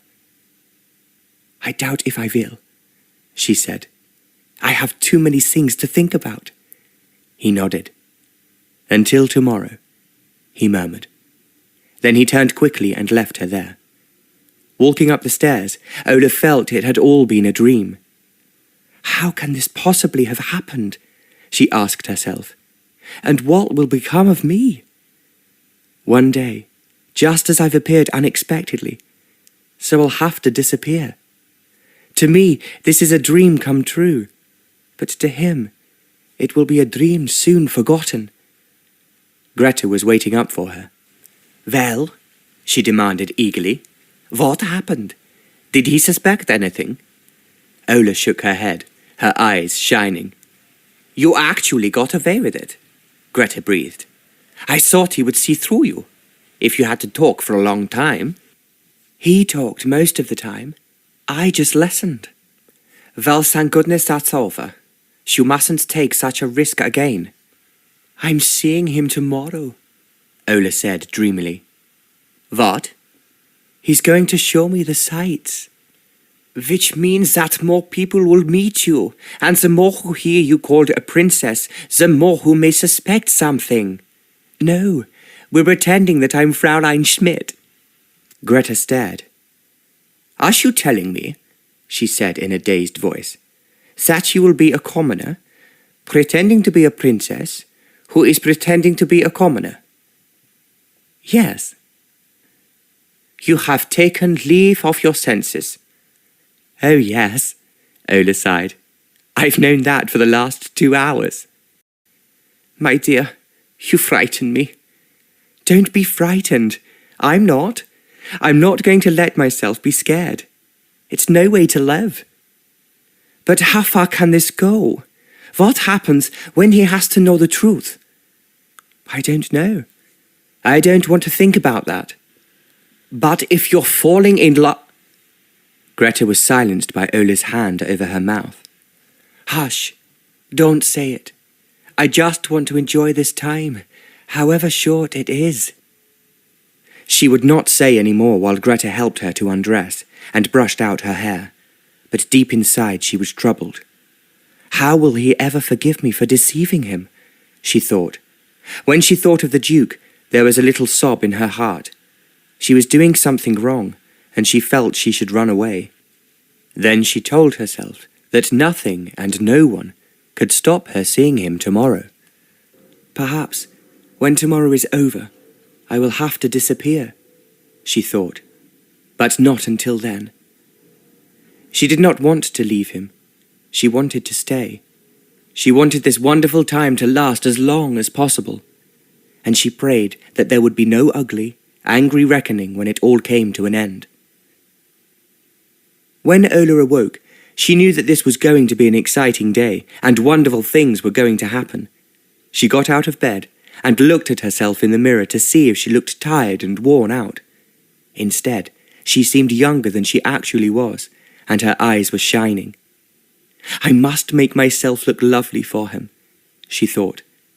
I wonder if he is thinking of me, as I am thinking of him. She tried to be realistic. He had so many duties. He would be thinking of them, not her. That was only right. It was a saddening thought. What she longed to do was send him a note saying that he was in her heart. But a lady could not do that, even when the gentleman had seemed attracted by her, because as every woman knew, and if she did not, she soon learned, men could split their minds into different compartments and think of only one at a time, without, apparently, noticing that it contradicted the others. She tried to picture him sitting at his desk, studying important papers, perhaps preparing an appointment with the Queen, and then remembering that he had made a promise to a girl he'd met the night before, and regretting it. It would be terrible if he were to think her a nuisance. Her father had always attracted much admiration from women, but he was never impressed by it. "The more women talk, the less I believe in them," he had once said. "Of course you believe them, my dear, when they are flattering you," his wife had replied, amused. She knew her husband cared only for her. Her father had snorted, as he always did when he was embarrassed. "They do it so clumsily," he grunted. "It's naught for a woman to run after a man, but for a man to run after a woman." Catching his wife giving him a teasing look, he had added hastily, "An unmarried man, of course." She remembered that now, and knew that it would be terrible if the Duke thought she was running after him. He must have a dozen women doing that already, she told herself, sadly. He's so handsome. He's probably forgotten me. For a moment, her sense of humour came to her rescue. Of course, I'm a princess, which gives me the advantage. But then she sighed and became despondent again. He'd probably have said the same to any princess. That's the problem with having the advantage. You never really know what the other person is thinking. As she was drinking coffee, there was a knock on the door, which Greta answered, returning with a letter. "This was delivered for you downstairs," she said, handing it to Ola. On the letter was written, "To Her Royal Highness the Princess Relola." Tearing it open, she read, "I shall be downstairs at 10 o'clock precisely. We are going riding. John." He hasn't forgotten me. Her heart sang. Then a terrible thought seized her. Greta, did you pack my riding habit? Of course I did, said Greta, bristling with indignation at this slur. In moments, she had taken out the black broadcloth habit and was brushing it down. It fitted snugly onto Ola's trim figure, emphasizing her tiny waist and flaring hips. Beneath it, she wore a snowy white shirt, frilled at the neck and down the front, with a pearl brooch at her throat. For her head, there was a cheeky black hat, decorated with white streamers that flowed down her back. At precisely 10 o'clock she made her way downstairs. The Duke was waiting for her, dressed in an immaculately tailored jacket, riding breeches, and gleaming black boots. As soon as he saw her, he bowed. "Good morning, Fraulein Schmidt," he said. "Your humble escort has arrived, and he thinks you look like the sun itself. Every man who sees you with me will be jealous that I have beaten him to the winning post." She laughed aloud with delight. "You speak as if I were a horse," she teased. "No, You're the prize. Now, come with me, and let me show you a marvel." She followed him out of the hotel to where a groom was standing on the pavement, holding 3 horses. One was his own mount, one was a powerful black stallion. The last was a dainty little milk-white mare. Ola exclaimed with pleasure at the sight of the mare. "She is yours?" "No, don't tell anyone, but I borrowed her from the royal stables. Come, let me help you mount." With his hands on her waist, she was swiftly in the saddle. "Now, we're going to Rotten Row," he said. Her heart soared with joy. Whatever the problems, she would worry about them later. For now, there was only this perfect day, this man, this happiness.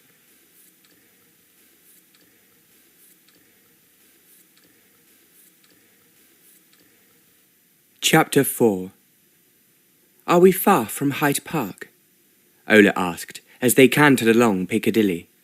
"No, it's just at the end of this road, just beyond that archway," replied her escort.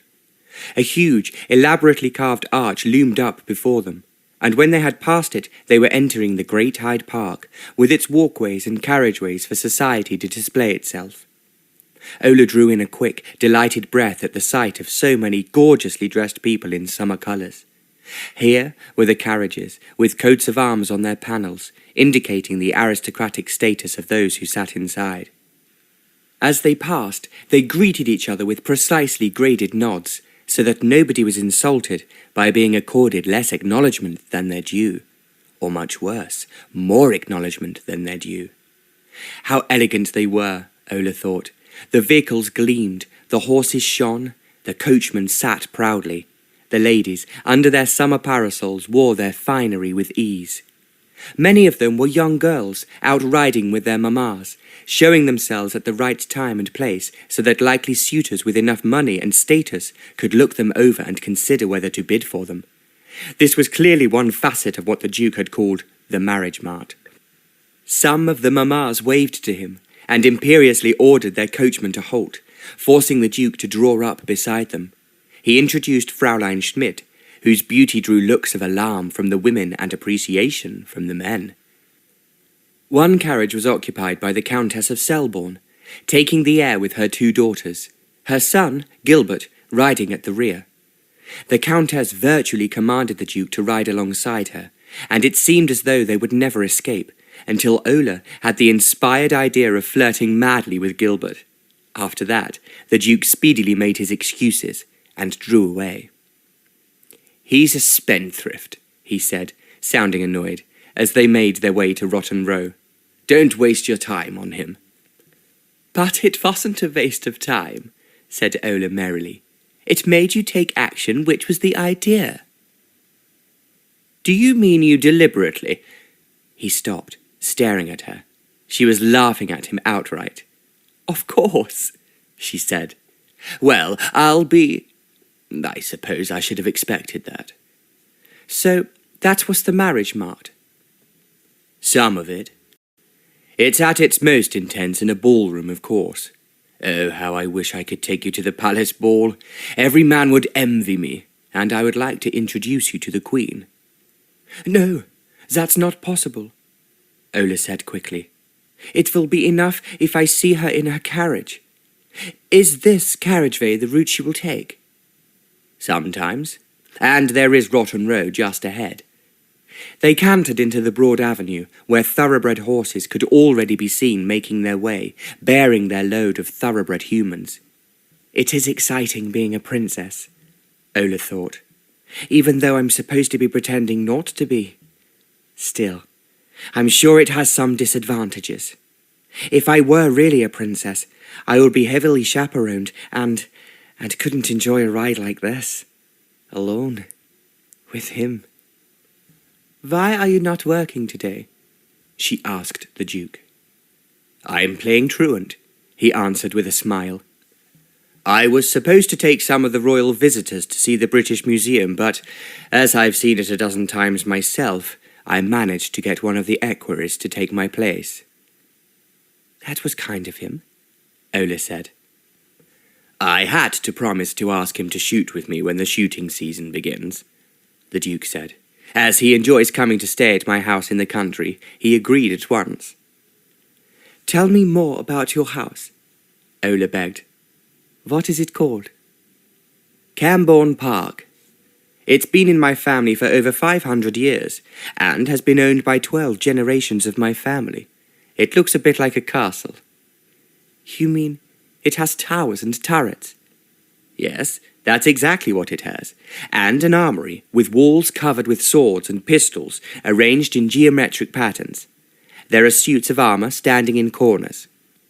My 2 younger brothers and I used to enjoy playing hide-and-seek when we were children. We would dart behind the suits of armour, and one day we knocked one over. It made a crash that could be heard at the far end of the castle. My father was furious. 2 younger brothers, she said enviously, and 2 sisters, I think you said. How wonderful.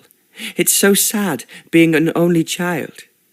She was thinking of herself, and was taken aback when he said, So Oltanitsa has no other princesses, or princes? No, she said. I've had no companionship all my life. It's been very lonely. I envy you, always having someone to play with. We fought each other as often as we played, he remembered with a grin. I used to prefer playing with children from the estate. They always knew the best mischief. Oh yes, I'm sure that's true, she said. As they talked, they were making their way along Rotten Row, and the Duke was nodding to acquaintances passing by. Every one of them cast interested eyes over Ola, and several young ladies hailed him in a way that made it impossible for him not to stop. Mere politeness demanded this, but Ola felt that it was more than politeness that made him flirt with them. It was, of course, perfectly proper, since it was done under the eyes of the ladies' brothers and fathers, but the Duke enjoyed himself more than Ola liked to see. On one of the rare occasions that they were alone, she murmured, I beg your pardon, ma'am. I said, It was intended cynically. You almost made me weep last night with the account of your trials and tribulations in the marriage mart. This poor soul, I thought, how he suffers from all these ladies after him. I tell you, sir, what would really make you suffer would be if no woman took the slightest notice of you, and serve you right. He shouted with laughter. You wrong me, ma'am. I'll swear you do. I most certainly do not. You're a hardened flirt, drawing moths to your flame, and enjoying every moment of it. It's a method of survival, no more. While there are so many, I'm safe, for no woman can accuse me of having paid her particular attention. I developed the idea years ago, when I was a little more than a boy, and my parents were already pressing suitable brides on me. I wasn't in the least interested in filling the nursery. I didn't even want to fall in love. I saw only the disadvantages. Which are? Being hung, drawn, and quartered, the Duke answered. Once you're married, you can never run away and enjoy yourself. If you do, you know that someone will hurt and upset simply because you are not there. In other words, Ola said, you don't want to be tied down, and you don't want to marry. Not until I am so much in love that nothing else matters, the Duke replied. And since you avoid being in love, you are condemned to bachelorhood, she said lightly. I won't say a lonely bachelorhood, because it clearly won't be lonely at all. But it will be loveless. He considered this for a while. There have been women in my life, of course there have, he said at last. But they haven't really meant anything to me. When I said goodbye, I found it was easy to forget them.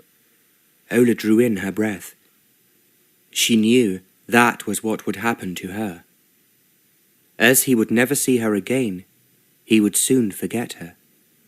Then he said, I am speaking of myself as I was then.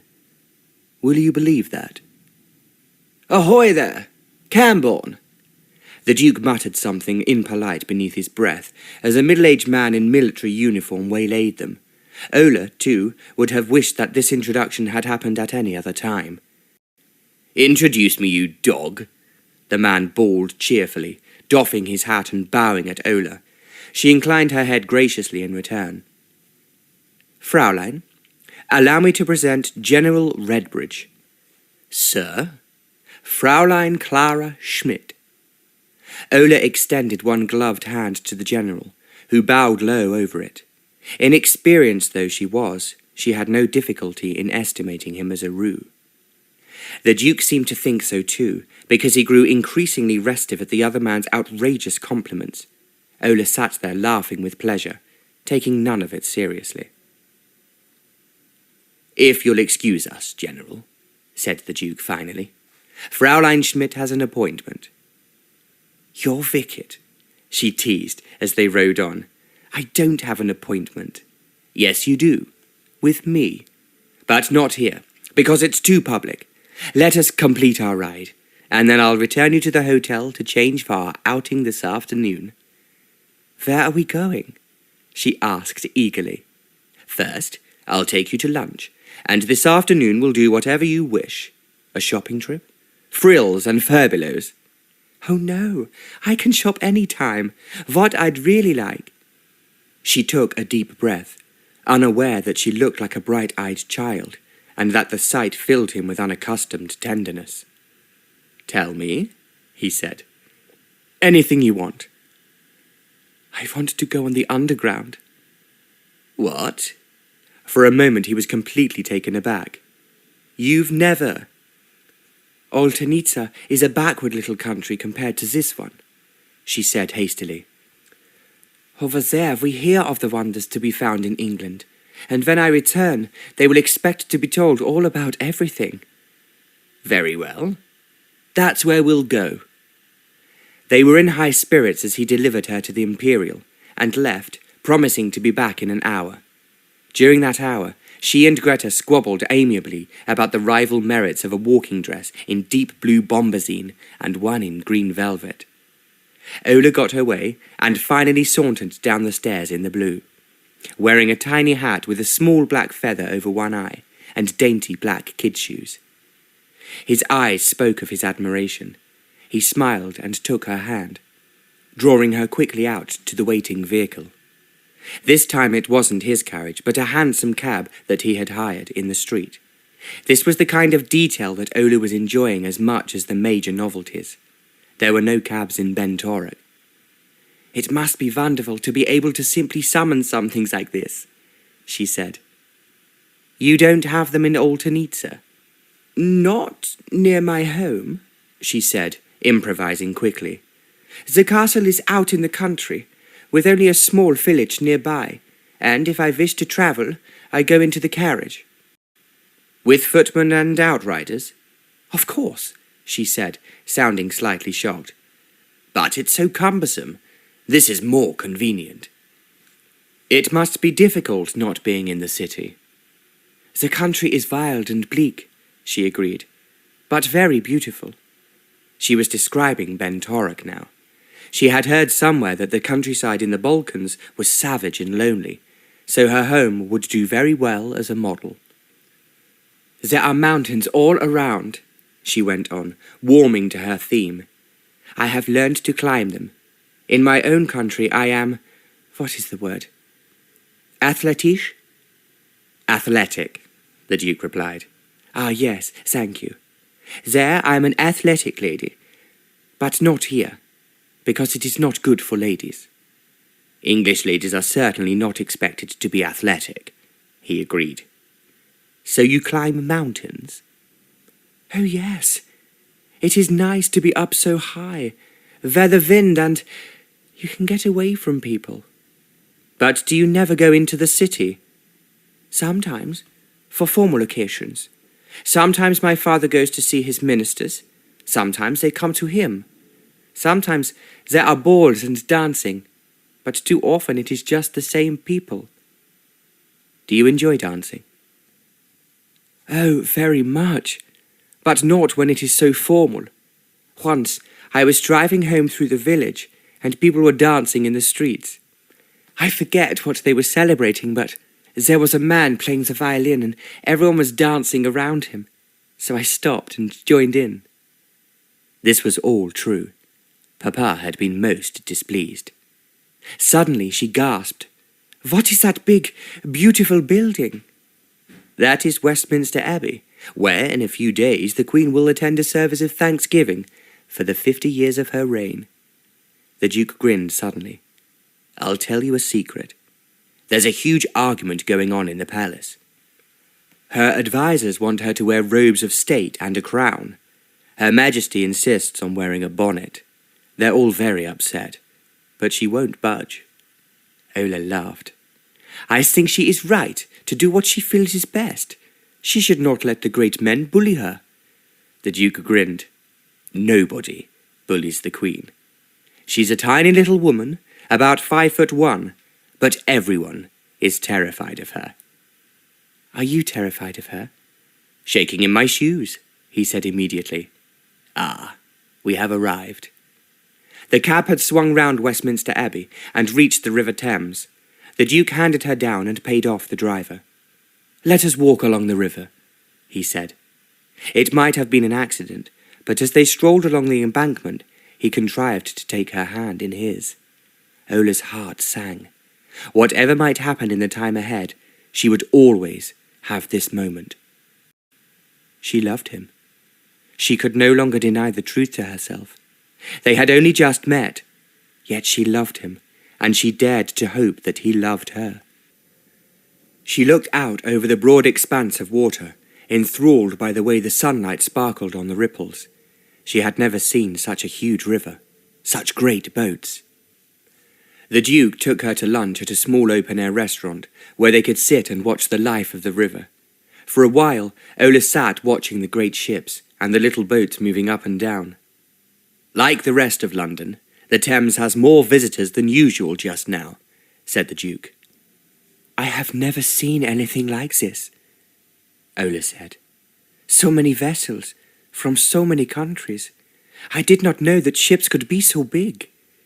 "Isn't there a port in your country?"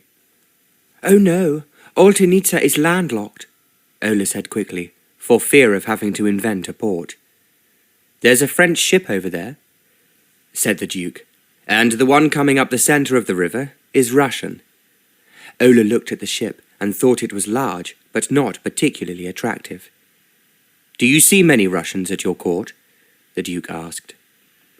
She gave an eloquent little shudder. "Please, do not let her speak of them." She thought that if she was who she was pretending to be, she would dislike the Russians. But, as she had never met one, she thought it was best to avoid a conversation in which she might show her ignorance. "As you please," he said. "I'm tired of all that kind of thing. Court life, titles, power, bowing and scraping. Sometimes I'd just like to be a plain man at home with my horses." Ola laughed. "Why do you laugh?" he challenged her. "Don't you believe me?" "Of course I don't. I will wager that if you have the choice of being plain Mr. or a Duke, she would still choose to be a Duke. Am I wrong?" He looked at her wryly. "I don't want to answer that," he said. "So, let us talk about something else. I would rather talk about you." "And I want to talk about you," Ola replied. "So we will just have to find something which will please us both. Although, what will it be? I cannot think." "I can think of a lot of things," the Duke said, "which I long to say to you, and I want to hear your answer. You're so different from anyone I have ever met before." "Your Highness." "Fräulein Schmidt," she corrected. "The princess does not exist." He looked at her quickly. "I beg your pardon? I mean at this moment she does not exist," she amended quickly. "I want to forget her. I wish I'd never been born a princess." "I wish that too. It's precisely what causes the trouble between us. You see, there's something... No, Never mind. If it's important, perhaps you should say it now. It is important, but not for my life could I say it now. Later, when we've had a little time together. He took her hand in his. When do you have to return? He asked. When you grow bored with looking after me?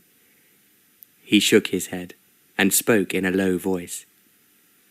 You know that isn't possible. Why do you pretend not to know? Perhaps there are things we cannot know, cannot allow ourselves to know, she said with a touch of sadness. The Duke did not speak. He was looking at her in a way she did not understand. She went on. The day will come when you'll have to go back to your ancestral home, and I'll have to go back to mine. The Duke nodded. That is a problem we will have to face sooner or later, but not just at this moment. Let us put all sad things away and think only of being happy today. For the rest of the meal, they talked of nothing very much and drank a delicious wine. Now and then they looked up. Their eyes met and they smiled. Now we'll travel on the Underground Railway, he said, and this evening we will find something else to do. Don't you have duties? They don't matter beside you, he said simply. It was the most totally happy time Ola had ever known. It did not occur to her then that a terrible danger was looming close to her. A more worldly wise woman would have thought it strange that he could simply drop all his duties to be with her. But all she saw was the happiness of being with the man she loved, and the conviction that his feelings for her were the same. Surely, nothing could be wrong in a world where there was love. They took another cab to Paddington Station, and went down a staircase that felt endless until they came out onto a railway platform. Where are we? She asked. A long way beneath the earth, he told her, seeing the alarmed look on her face. Hold on to me. His arm was about her shoulder, and she took his other hand, squeezing it hard when a train came thundering out of the tunnel. The din was indescribable, and she began to wonder whether she had fallen into hell.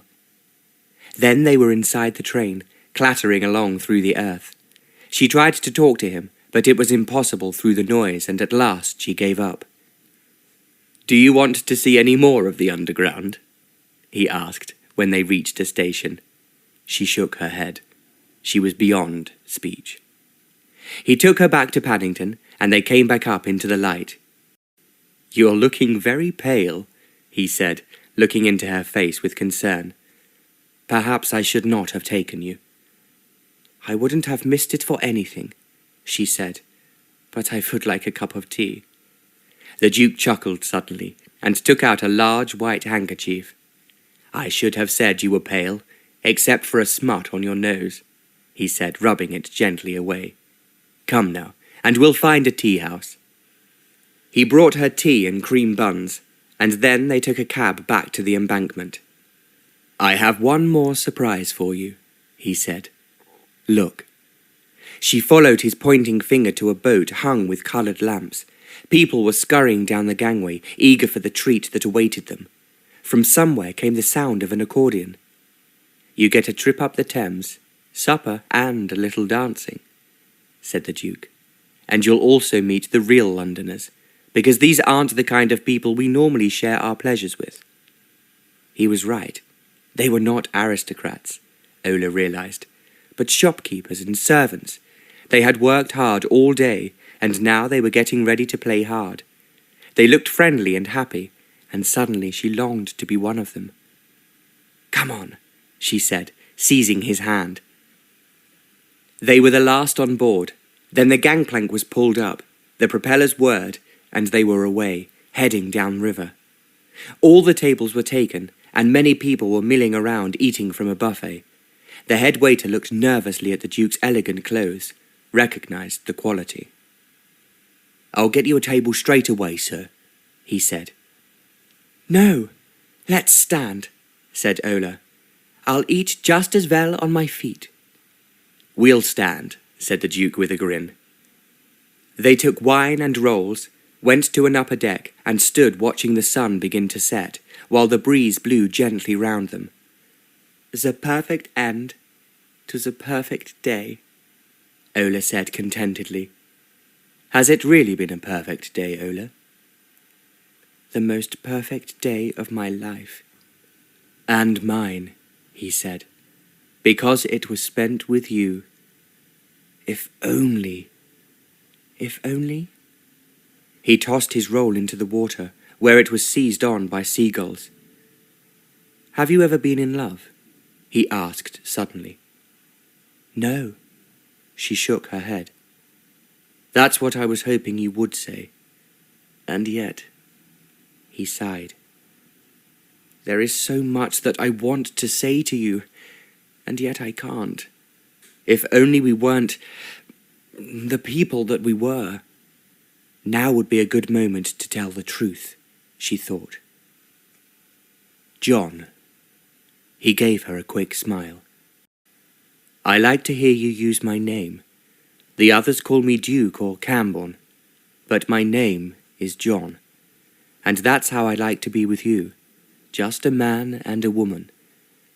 She remembered how he'd said women pursued him for his title, and suddenly she saw the trap she was in. He trusted her to see him as a man, because he thought she had a title higher than his own.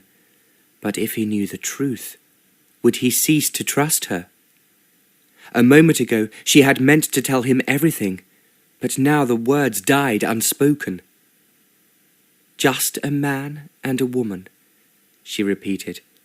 "That is all I want us to be." "I love you," he said. Her heart soared. "I love you," she told him. "I barely know you, and yet I love you." He touched her face. "We have known each other since the beginning of time." "And we shall know each other until the end of eternity," she whispered. Strangely, it seemed that a look of uncertainty passed across his face. He looked down at her hand lying in his, then slowly raised it to his lips. "I will never forget this moment as long as I live," he said, "nor shall I cease to treasure it." Somehow, it wasn't quite what she had expected him to say, and she knew a flutter of unease. But surely that was nonsense. He loved her. How could anything be wrong? Chapter 5. They sat by the rail for what seemed like hours, watching darkness come down on the river, too happy to speak. On the way back, someone started playing the accordion again, and there was dancing. Laughing, they went to the lower deck and danced until they were giddy. The whole world seemed to be whirling around Ola. And suddenly she was not dancing anymore, but was in his arms, his mouth on hers, and he was kissing her urgently. Between kisses, he murmured, "My love, my love, my love," she whispered back. "Oh, John, John." "Tell me that you love me," he begged. "I love you. I love you." "Promise me that you'll always remember tonight, and remember that I loved you. Promise me that whatever happens, you'll remember this." "Why, what a strange thing to say." "Promise me." "I promise. I promise." All too soon, it seemed that the boat was tying up at the dock where they had boarded. They found another cab, and he gave the driver the address of Ola's hotel. In the privacy of the cab, he kissed her repeatedly, like a man on the edge of despair. Naive though she was, she sensed something in his kiss that was more than simply love, a kind of dread, almost anguish. But she could not think about it. Everything in her was subsumed in pure emotion. At the hotel, he assisted her out and took her inside as far as the stairs. "I'll be here for you at 10 o'clock tomorrow morning," he said. "Are we going riding?" "No, not this time. We'll go somewhere where we can have a long talk. Good night, my darling." "Good night," she said. "Until tomorrow, my beloved." She floated upstairs on a cloud of joy. Tomorrow they would have their talk, and all would be settled between them. No more deceptions or misunderstandings. Love and happiness lay ahead. The Duke waited until Ola was out of sight. Then the smile faded from his face, and a look of gravity overtook it. A heavy weight seemed to descend on his shoulders, and for a moment there was an expression in his eyes that was almost wretchedness. Then he straightened his shoulders, turned, and went out to the waiting cab. "Whitehall," he said curtly. In 20 minutes he was in the street where so many government offices were located, and which culminated in the House of Parliament. At his instructions, the driver halted halfway down Whitehall, and the Duke walked into an unobtrusive building with plain doors and windows. It was a place that would be easy to overlook. There was no plate on the door to announce its function, nothing to indicate that this was the headquarters of one of the most powerful, yet least known departments of the state. The Duke went straight up to the 3rd floor, and was admitted without question to the office of a plump, pleasant-looking man. This was Sir Bernard Danson, the head of the British Secret Service. He looked up sharply as the Duke entered, and uttered one word. "Well?" The Duke shook his head ruefully. "She's not who she says she is." "Then who is she?" "I have no idea. But whatever her true identity, she is not Princess Relola of Oltenitsa." "When did you start to suspect?" Sir Bernard asked. "From the very first moment. But I've been hoping all the time that she would prove me wrong. Maybe turn out to be a real princess of Oltenitsa that we've simply never heard of before. Perhaps a cousin of the reigning family." Sir Bernard shook his head. "I've had that matter exhaustively researched, my dear fellow. The Oltenitsan royal family is exactly what we've always known about. King Matthias and Queen Freya, their 5 daughters, Ludmilla, Sibylla, Mylene, Flaviola, Helola, and 3 sons, none of whom is married to a woman called Relola, or has any children of that name. Our agents in the field are adamant that the whole family are trapped in Hollentot Castle by a band of Russian soldiers who are keeping them captive, determined not to let any of them reach London."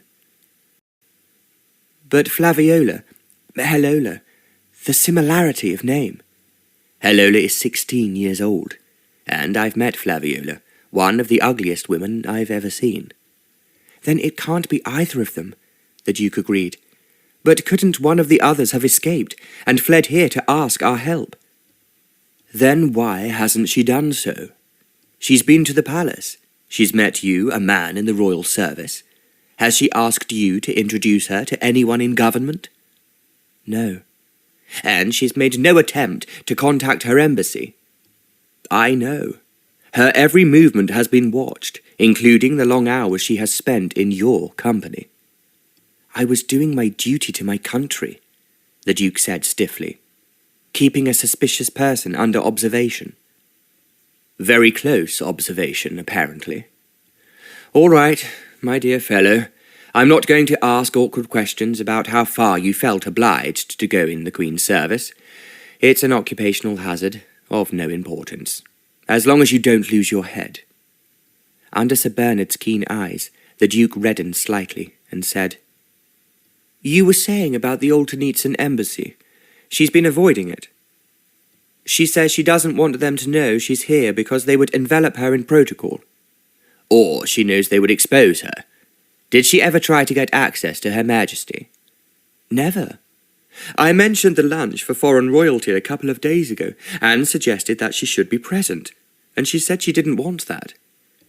She said it was enough if she could see the Queen at a distance. It was always at a distance." "Always?" "Yes. She mentioned it again later, said she'd like to see Her Majesty driving past in her carriage, but she didn't want to get too close. I see why now.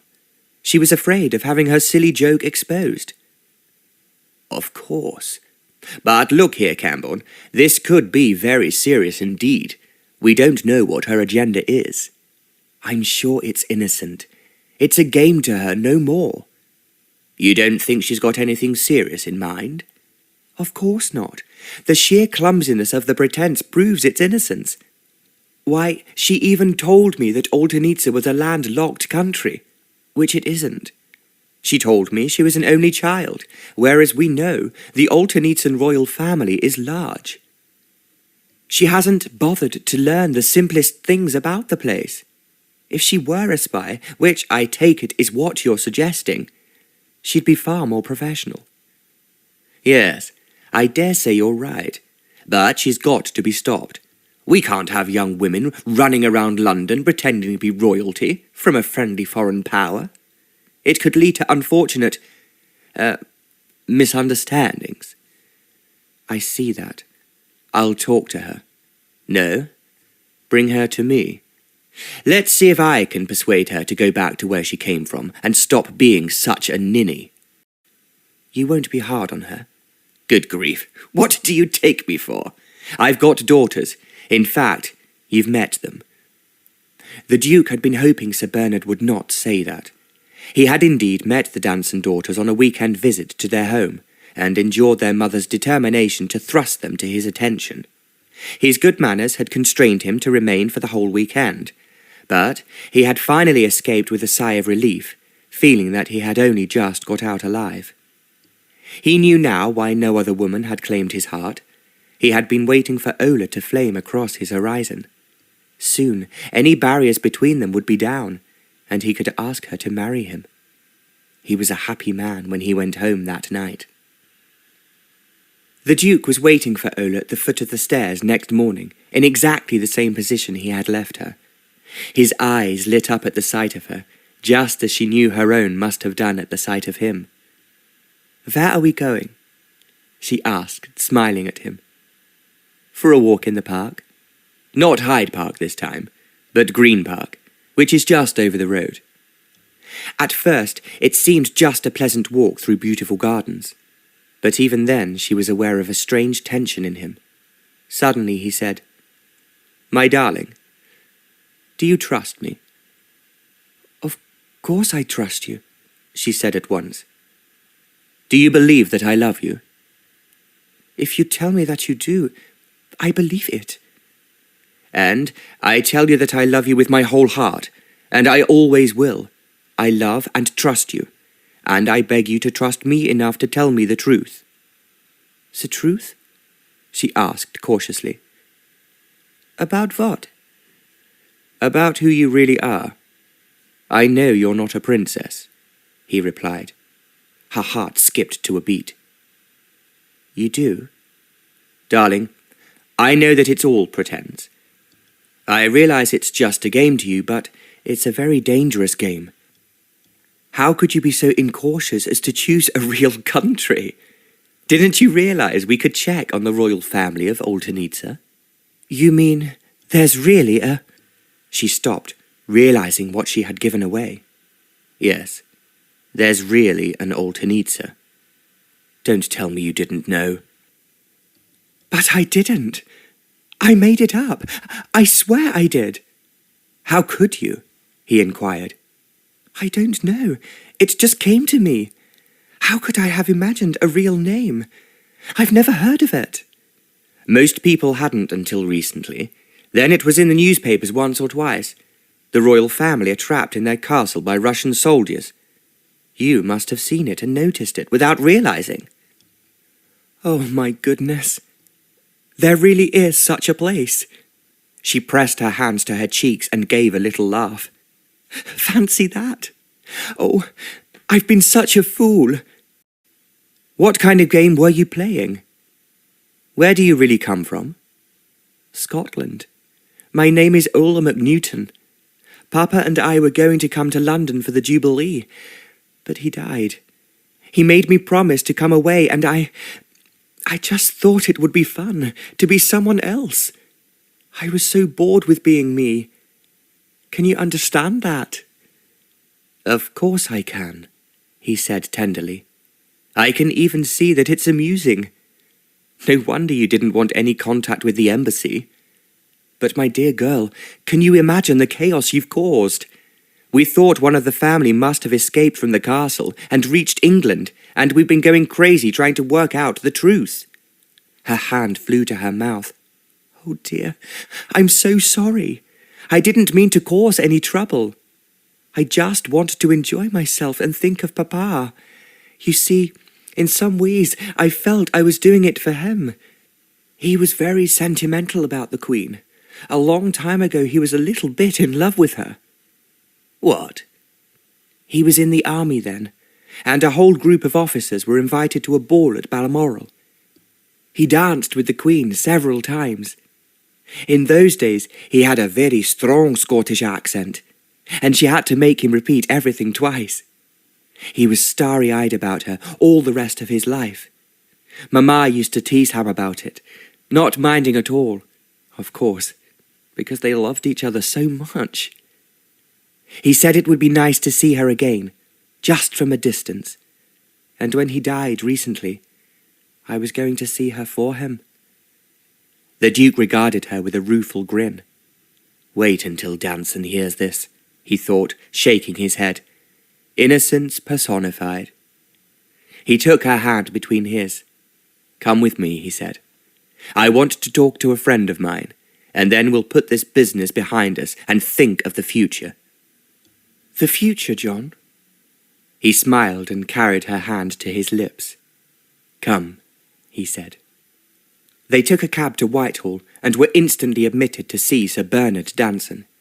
He listened to the story, which they told between them, with an ironic smile on his amiable face. "And how about Lady Cressler?" he asked. "Who is she?" "That's Greta Lanso, my maid. She came to look after me and made sure I didn't get into any trouble." "I have never heard such a farrago in all my days," Sir Bernard said. "What were you thinking of, young woman?" "I know I haven't been very sensible," she admitted. "It was only a prank that went wrong." "A prank? Well, well, let's leave it at that. Let me have a statement in writing and we'll say no more. Yes, Hawkins, what is it?" He had looked up as a soberly dressed clerk entered the room. There was no sign in his manner that this had been prearranged between them. "Excuse me, Sir Bernard. There's a message for the Duke of Cranborne." "Yes?" said the Duke, rising. "It's from Lord Basely," said the clerk, naming the Queen's comptroller. "Your Grace is wanted at the palace without delay." "You'd better be off," said Sir Bernard. "If you're not back when Miss Mcnewton is ready to leave, I'll send her to the Imperial in a cab." The Duke smiled at Ola. "I'll return as soon as I can." "Don't worry," she said. "I'm all right." She watched him, smiling, until the door had closed behind him. Then she turned back to face Sir Bernard, and the smile died from her face. His own face had been stripped of its amiability, leaving only a cold mask behind. "Now," he said, and the words seemed to freeze the air. "Now, we'll have the truth out of you." "But I've told you the truth." He made a sound of contempt. "Please, madam, those pretty tales will do for Cranborne, but I've been around a lot longer than he has. You're a spy. The only question is for whom? You'll tell me sooner or later, so why not save us all a lot of time?" "But it's not true," she cried, rising from her seat. "I've told you the truth." "Who do you work for?" "I'm not a spy," she insisted. "Who do you work for?" "But you said you understood." "Who do you work for?" Terror overcame her. She ran to the door and tried to pull it open. But it was now locked. "Let me out!" she screamed, hammering on the front door. "John! John!" "He's gone," said Sir Bernard. "He won't come back for you." "John!" she screamed again. "Where are you?" "You stupid girl, what are you expecting? He's done his part in getting you here quietly and without a fuss. You won't see him again." She turned horrified eyes on him. "His part," she whispered. "The Duke saw through you the first day and reported to me. Since then you've been under surveillance. He has questioned you on my behalf to try to gauge the extent of your activities, and finally he brought you to us." "I don't believe you," she choked. "Don't you? Let me tell you something about those meetings when you were weaving your arts about him. You thought he was coming under your spell, didn't you? But last night the Duke stood in this very room and said to me, 'I was doing my duty to my country, keeping a suspicious person under observation.' He wouldn't betray me like that," she choked. Sir Bernard gave an unpleasant bark of laughter.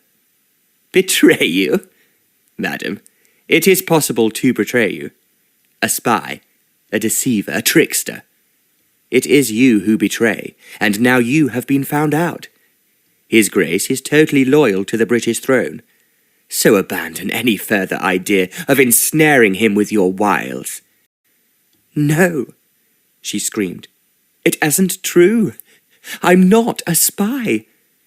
"You are a spy, madam, and you're probably an assassin too. Oh yes, Cranborne told me how often you asked to see the Queen, but always from a safe distance. How big a distance, I wonder? Not too far for an accurate shot at Her Majesty? And then, of course, you'd have had to dispose of poor Cranborne himself. But on whose behalf?" "It's not true. It's not true." The words were barely audible. Darkness was engulfing her. "Sooner or later you will tell me who you work for, unless your confederate breaks first." "My confederate?" "The woman posing as your lady-in-waiting, whom you have so obligingly named as Greta Lancer. I am obliged to you for that, as she has refused to say a word since her arrest." "Arrest?" "She was picked up at your hotel an hour ago, and is now behind bars. She will talk, and you will talk. You can take my word for that." She knew then that the nightmare was real. At Buckingham Palace, the Duke went straight to Lord Bazley's office. "I came as soon as I received your message," he said. "Message? I sent no message." "Surely you did. I was with Sir Bernard and someone came in to say—" His voice ran down, and a look of horror came into his eyes. "I don't believe it," he said. "It isn't possible." "What isn't possible?" asked Lord Bazley. But he was talking to thin air. The Duke had left the room at a run. He found a cab quickly and shouted, "As fast as you can go." It seemed an eternity until he reached Whitehall, and for all that time he was telling himself that there must have been a mistake. But in his heart he knew that there had been no mistake. Suddenly he recalled tales of how Sir Bernard's bluff amiably was a mask hiding something more sinister. He had never seen that side of the man himself, regarding him as a bit of a buffoon. Now he saw how he had been duped into leaving Ola alone with him, but he might still be wrong. Until the last moment he clung to the hope that he would arrive to find that all was well. That hope died in the first moment of seeing Danson's face. "What have you done with her?" the Duke demanded savagely. "Put her behind bars where she belongs. Forgive me for that little stratagem, but it wouldn't have done you to have been here, making a scene. As it was, she screamed the place down, banging on the door, shrieking for you to come and save her." "Dear God," the Duke whispered, feeling the hairs on the back of his neck stand up in horror. The picture of Ola screaming in terror, begging him to save her, finding herself abandoned, was more than he could bear. "It was most distressing," said Danson with a shudder. "I had hoped to get the business over without disturbance, but I'm afraid she's going to cause a lot of trouble." "Are you out of your mind?" the Duke shouted. "You can't believe this nonsense." "My dear fellow, it was you who gave me the evidence against her, of how often she asked to see the Queen from a distance." "So that she wouldn't be exposed." "So that she could get a safe shot." Into the Duke's mind came the memory of Ola saying, "I'm an excellent shot. I can hit a bull's eye at 50 paces," and then hastily retreating, denying what she had just admitted. Like someone who had inadvertently revealed too much. Everything in him howled, "No, It wasn't possible. And yet, he became aware that Danson was still talking. And when she'd shot the Queen, she'd have shot you. She would have to if she wanted to get away. You're lucky to be alive, so don't start getting sentimental about her. Just stay out of it from now on. It wouldn't look good if you were to try to defend a woman like that. In a short time, she'll be tried, convicted, and executed. And that will be the end of her. Chapter 6. Ola had no idea where she was, except that there were bars on the windows and a tiny barred window in the door. The walls were stone, the bed was narrow and hard. She knew nothing of Greta's fate, except that she had been brought to a place like this. Her companion had bravely maintained silence, but soon she would learn that her mistress had told them her name. This apparent treachery would break her heart. Nobody would tell her where Greta was. In fact, nobody would speak to her at all. Sometimes a face would appear at the bars in the door, but as she called out, they ignored her. She was alone, with nobody to care what happened to her. When she thought of how the Duke had betrayed her, she wanted to cry and cry until there were no tears left. He had won her love with his charm, his tenderness, his strength, and it had all been false. While he seemed to be adoring her, he had been observing her as a suspicious person. She paced the floor until she was exhausted, then sat on the bed, pressed up into the corner, laid her head on her knees, and folded her arms protectively. She stayed like this for hours, sometimes dozing, sometimes waking to the sound of doors slamming and distant cries. It was like being in hell, deprived of all hope. In the morning, she was brought a meal of bread and cold water. The wardress slammed it down, gave her a look of contempt, and departed, slamming the door. Sir Bernard Danson had told her she would be interrogated again, and at every sound outside her door she braced herself. But it was not until the afternoon that footsteps stopped. The key turned, and the door swung open. Bracing herself, she turned defiantly to face the wardress.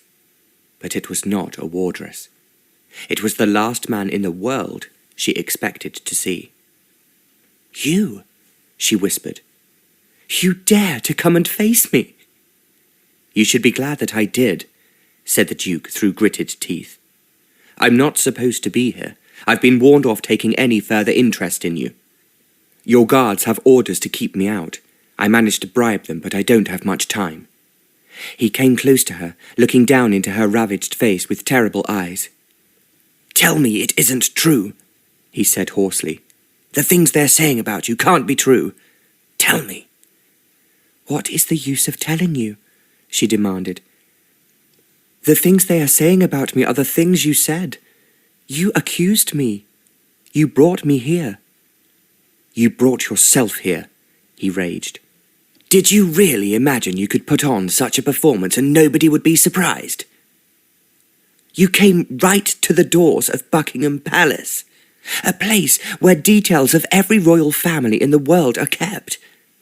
You walked in and challenged us all to spot you as an imposter. I was suspicious from the first moment. So you kept me under observation." "Yes," he snapped. "That was all you were doing? All those things you said?" "Let us not speak of them," he said roughly. "I did my duty." "Your duty?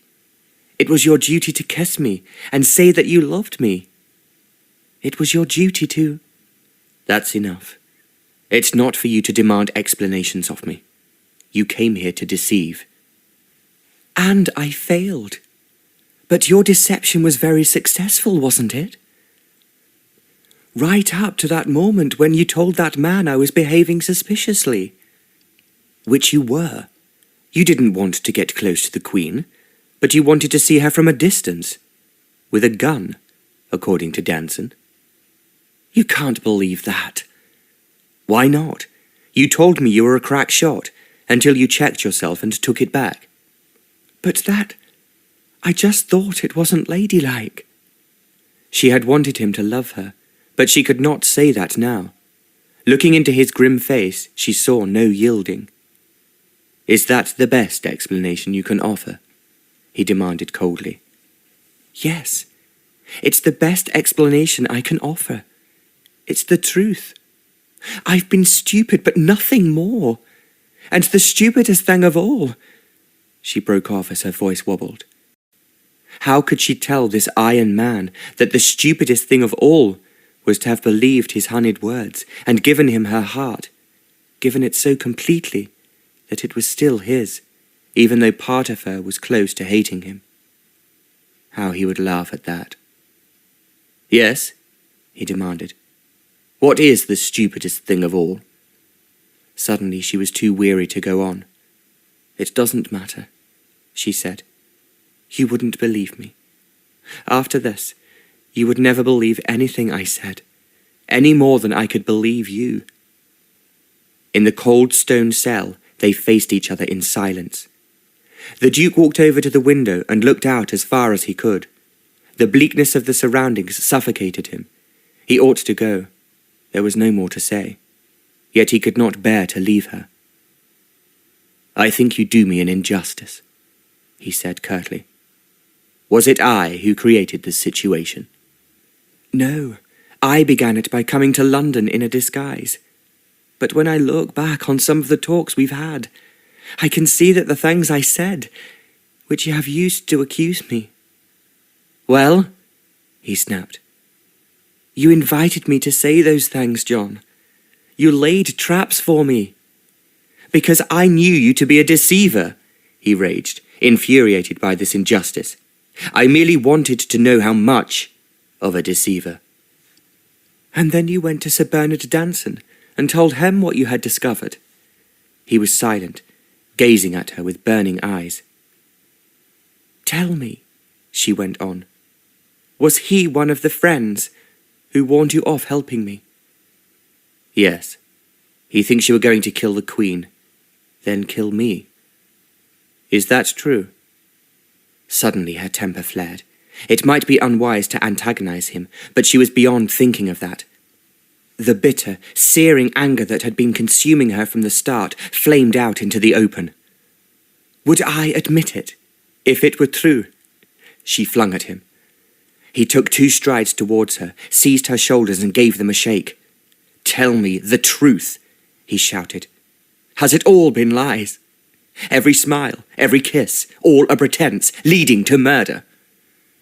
"Whose life do you care about, John?" she asked recklessly. "The Queen's, or your own?" "The Queen's. Only hers, because if you are false to me, I'll put the gun in your hand myself and invite you to shoot me. What would I care for life then?" He closed his eyes in horror as it came back to him forcefully that it was not his life under threat but hers. By this time next week, she might be dead, and his life a blasted wasteland. Opening his eyes, he saw her face turned up to his, the dark shadows around the eyes, the mouth tense with exhaustion and horror.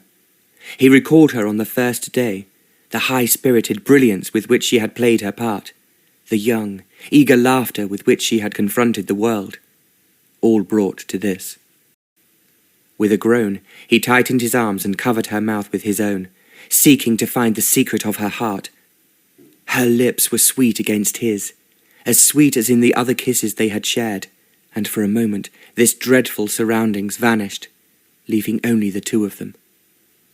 "Ola," he murmured. "Ola." For a moment she succumbed to the magic that was still there in his kiss, even now. In his arms she could forget everything, but only briefly. The next moment he said the words that broke the spell. "Tell me the truth," he begged. "Tell me, Ola." She began to struggle against him. "No," she said fiercely. "Let me go. It's over. Don't you know that?" As he was forced to release her, he saw that she was right. Suddenly everything was darkness in his mind.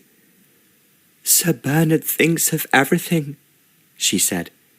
"He couldn't get me to say what he wanted to hear yesterday, so he sent you to do his dirty work. I said you'd lay traps for me. I didn't think you'd try to lay another." "No!" His cry was anguished. "That's not true. I swear it." "Leave me," she ordered him. "Don't come back. I've told you the truth. That's all I can do." "Ola, leave me, I say." Despairing, he turned away to the door, but with a swift movement she reached out and touched him. "Wait," she said. "I have one thing to ask, not for myself, but for Greta. I may have been stupid and brought this on myself, but her only crime is to be loyal to me. I am no spy, and neither is she, but she's been locked up too. For pity's sake, get her out. Never mind me, but save her. Promise me that you will." "I'll try," he said, "but I don't know what lies in my power." "Save her. Don't let her suffer for my sake." He was frowning. "I don't know what. Perhaps I can seek help from my godmother." "Anything," she said. "Just set her free. It doesn't matter about me." He gave her a look and left without another word. Time dragged past. At every step outside her door she stiffened, but only once did somebody enter, and that was the wardress to escort her to a small bathroom nearby, where she was able to wash for the first time since yesterday. When she returned to her cell, there was a glass of water and a bowl of soup. She replayed the scene with the Duke endlessly, wondering why she had been so rash as to lose her temper with the one man who might have helped her. But she could not have helped it. Bitterness and misery had risen up to overwhelm her, and the stinging words had poured out. She regretted it now more for Greta's sake than her own. If only she could help Greta, or even see her. She discounted the Duke's words about his godmother. They were a device to silence her while he escaped. How could his godmother help? As the hours wore on, and she thought of the worst that could happen, she dropped her head in her hands and wept. At last there were more footsteps that stopped outside the door. The key turned. Had the time come for her interrogation? "They're ready for you now," said the grim-faced wardress who had come in. "Hurry up. They've got better things to do than to be kept waiting by the likes of you." The wardress walked her down a long corridor and into a small room at the end. Two men in black clothes rose at the sight of her and indicated for her to follow them out of a far door. She looked this way and that, but there was no means of escape. Then they were out in a small, ugly yard, where a closed carriage stood. One of them indicated for her to get in, and when she did so, they sat one each side of her. "For pity's sake, where are you taking me?" she begged. "We're just doing what we are told, miss," one of them said woodenly. "Keep away from the window." With the thick blinds down, she had no way of knowing where she was. They seemed to travel for a long time, and she tried to remember the journey yesterday when she had been brought here. That had seemed like an eternity. At last they stopped.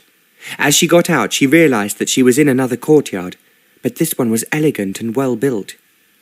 She had no time to look around before she was directed through a door and into a corridor. It was plain, but clean and pleasant. Not a prison, she thought. They walked for a long time through corridors that grew lighter and better furnished, even through rooms with thick carpets and luxurious furniture. Still Ola did not know where she was, but she knew it was not the place in Whitehall where she had been before. It was too much like a palace. A palace? "Is this—" "Just keep going, miss." They had reached a little anteroom, furnished with chairs upholstered in crimson damask. On the wall was a small mirror with a gilt frame. The sight of herself horrified Ola. Despite her attempts to tidy up in the bathroom, her hair was dishevelled. She had slept in her clothes, and looked it. But it was more than untidy clothes. She had been through hell, and her face showed it. There was no beauty there that she could see, just a pale, tortured woman drowning in misfortune and anguish. One of the men pointed ahead. "You go through that door," he said. There was nothing to tell her what she would find on the other side. She pushed open the door slowly and went into a poorly lit room. It seemed to be very large and furnished with dark oak furniture. Red crimson curtains hung at the window, and a deep red patterned carpet covered the floor. At the far end was a desk, at which sat a little old lady, absorbed in writing something. She was tiny, and dressed in black except for a snowy white cap on her head, from which long streamers floated down her back. At first, the little woman seemed unaware that anyone had entered the room. Then she raised her head, revealing a plump face and little eyes. Ola gasped. It was the face in the official photograph that she had seen in the Imperial Hotel. "Your Majesty," she said, dropping into a deep curtsy. She stayed there for what seemed like ages, until at last she heard the Queen say, "All right, get up." She did so. Queen Victoria looked her up and down with a disconcerting shrewdness in her eyes. When she spoke, the words were shocking. "So you're the spy who's tried to assassinate me?" "No," Ola said frantically. "That's not true." She drew in a sharp breath as something dawned on her. "And your Majesty knows it's not true." "Indeed? How do I?" "Because you see me alone, and kept your eyes down while I walked across the floor. If you thought I was dangerous, you would never have taken your eyes off me." And you think that proves you innocent?" "No, your Majesty, it merely proves that you believe me innocent." "Not necessarily. If you tried to attack me, I think my godson would have protected me." The Queen raised her voice. "You'd better show yourself, John." The Duke stepped out from behind the hangings. Ola stared at him. His godmother. Of course! Why had she not realized?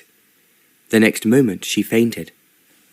She awoke to find herself lying on a sofa, with the Queen of England sitting beside her, tenderly dabbing her forehead with a scented lace handkerchief. "Good," she said briskly when she saw Ola's eyes open. "John, has that tea arrived?" "The footman is just bringing it now, ma'am." Ola knew she was dreaming when she felt herself being supported by the Duke, while the Queen held a cup of tea to her lips.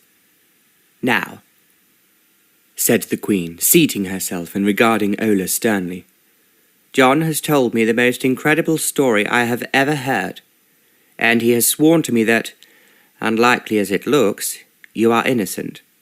For my own part, I do not regard impersonating royalty as innocent." "It was only meant as a joke, your Majesty." "Nor do I regard it as a joke." "It was just that I've lived such a dull life, and my father always talked about you so much." The Queen frowned. "Who was your father?" "Colonel Owen Mcnewton. Of course he was only a captain when you met him." "I met him? When?" "Years ago, at Balmoral. Your Majesty was there one summer with Prince Albert, and you gave a ball. He was invited along with several other officers, and you danced with him. He said you had to keep asking him to repeat himself because you couldn't understand his Scottish accent." The Queen was staring at her. "That handsome young man was your father?" "Yes, ma'am. He was very honoured that, despite his accent, you danced with him 3 times. Suddenly the Queen let out a shriek of laughter. It was so unexpected that they both stared at her. "Oh yes, I did. 3 times. You see, he was so very good-looking, quite the handsomest man in the room, and I was rather cross with dear Albert that evening. I thought it wouldn't do any harm to make him a little bit jealous." "Ma'am," said the Duke, "I'm shocked." "Did it make him jealous, your Majesty?" asked Ola. "Oh yes, very. But he didn't react like any other man. Not a word of anger. He simply engaged Captain Mcnewton in conversation, and kept him talking all the rest of the evening. He would never tell me what they had talked about." "Coburg, ma'am," said Ola. His Royal Highness told Papa all about his home, and made it sound so delightful that the following year my father took a trip there and met my mother." The laughter died from the Queen's face. "Is that really true?" "Yes, ma'am." "Your mother came from Coburg?" "Yes, ma'am." The Queen was silent for a moment. When she next spoke, it was in German. "Did your mother ever speak to you about your homeland?" "A great deal," said Ola in the same language. She understood that this was a test. "She never saw it again, and she missed it so much. She said it was the loveliest place in the world." Queen Victoria nodded and spoke in English. "Yes," she said sadly. "You have the true Coburg accent. Ah, how long ago it was, and how happy we were. John tells me that your father is dead now." "Yes, ma'am. He never really got over my mother's death. They were everything to each other."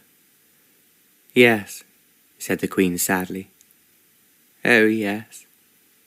There was no mistaking the look on her face. She was thinking of her beloved Albert, and how all the festivity and the adulation meant nothing without him. For a moment, the other two had a glimpse of a love that had survived death and separation and long, lonely years. And they knew that nothing really mattered to Queen Victoria except the time to come when she and her Albert would be together again. It was a love such as they themselves might have known, if things had been different. But now everything had changed. "So you're Owen Mcnewton's daughter," said the Queen at last. "And you had this absurd idea that you could be a princess?" "I didn't mean to pick a real country, Mum. I didn't know there was such a place." "Yes, John has told me.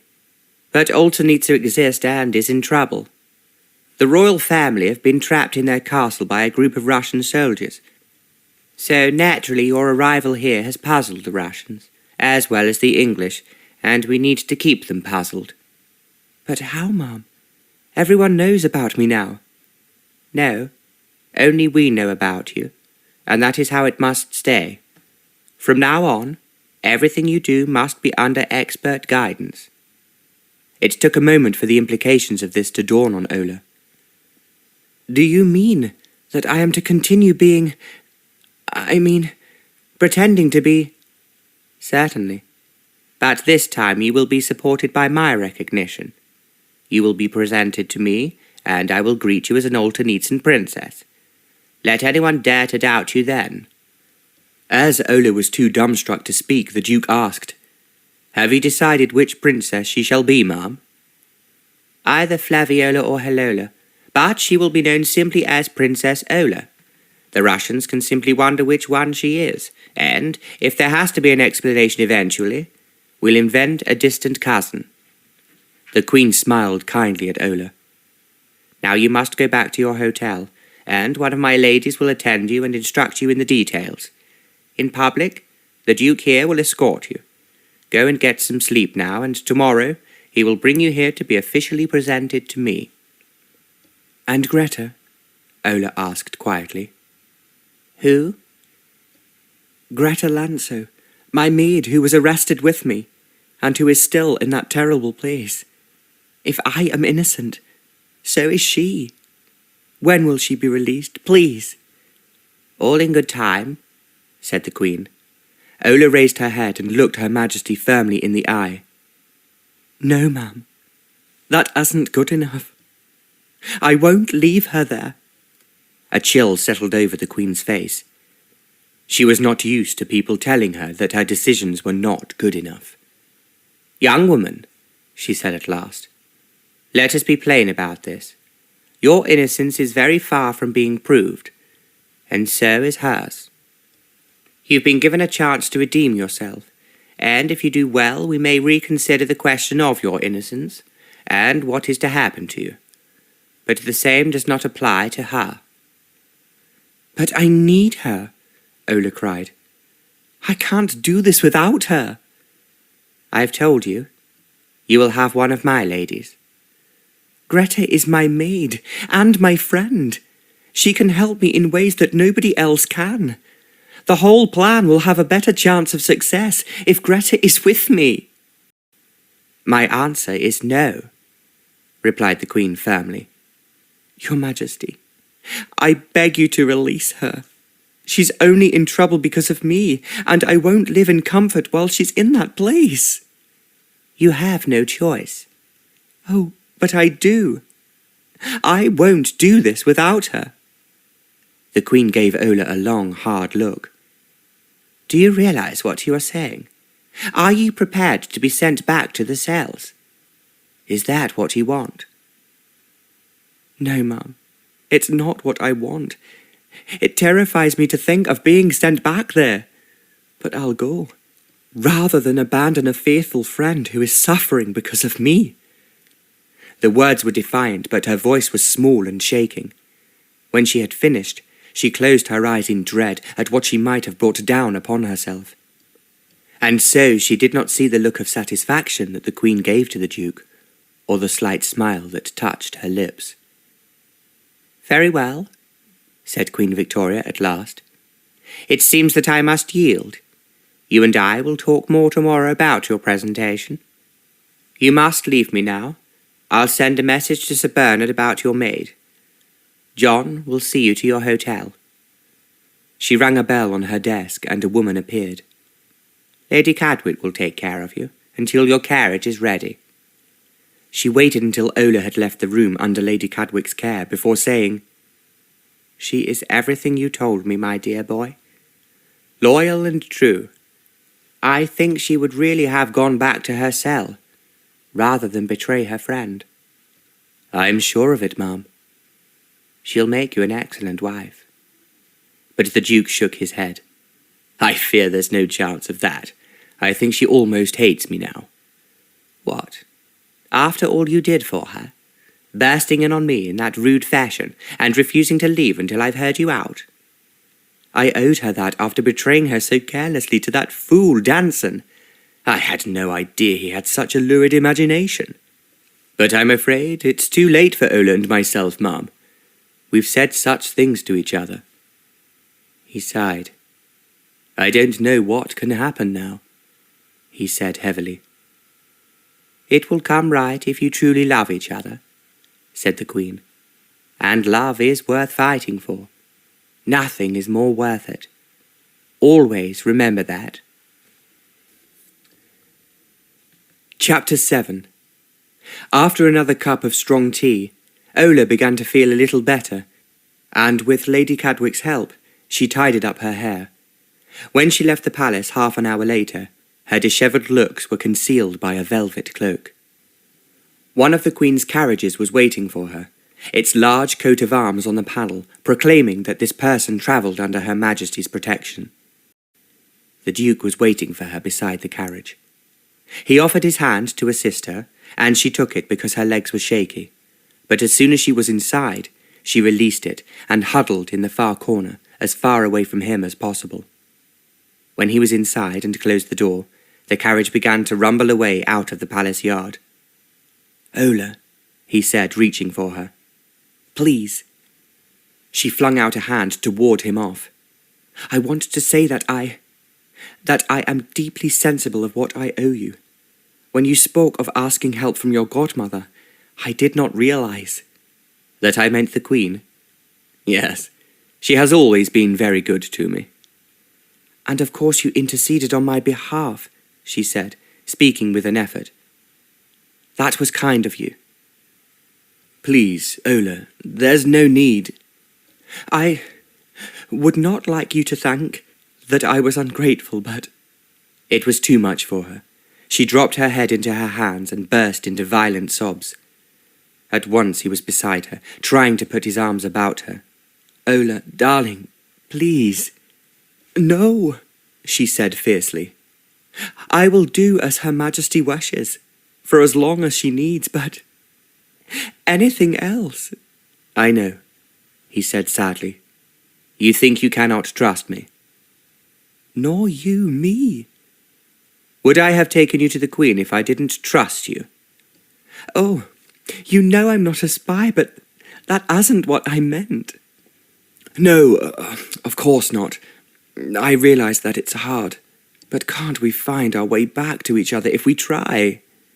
She raised her head.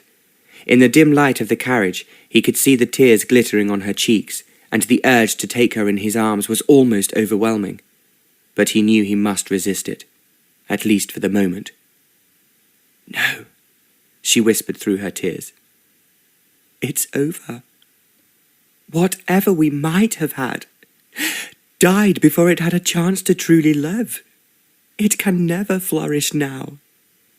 He wanted to deny this vehemently, but he knew she would need all her courage for the time ahead, and he must keep her by offering her his strength to lean on, without pressing his own wishes on her. There were some curious eyes as she entered the hotel, leaning on the Duke's arm, and she wondered how much was known about Greta's abrupt departure that morning. "Greta," she murmured. "Is she here yet?" He approached the desk and murmured something. "She is here," he said when he returned. "I've told them you've both been in an accident. Take my arm and we'll go upstairs." At her door he knocked, and Greta immediately answered. "Where is she?" she asked angrily. "Where? Oh, my darling." Ola stumbled forward into Greta's arms, and the two women clung to each other. The Duke quietly closed the door and went away. Neither woman expected to sleep much that night, but both were mistaken, and when they woke next morning, they were sufficiently refreshed to feel stronger and able to face the world. Over breakfast, they discussed their experiences, and Ola found much there to horrify her. "They said you had confessed everything," Greta said. "They had my name and said that you had given it to them, so I must betray you in return." "Dearest Greta, forgive me. I dared tell them your name, but that was in all innocence before I realized what they meant to do. How could I have guessed?" "You couldn't. I thought it must have been something like that. They will not turn us against each other." There was no time for more talk because Lady Cadwick arrived with maids and several costumes suitable for court presentation. Each one was white and elaborate, with a long train.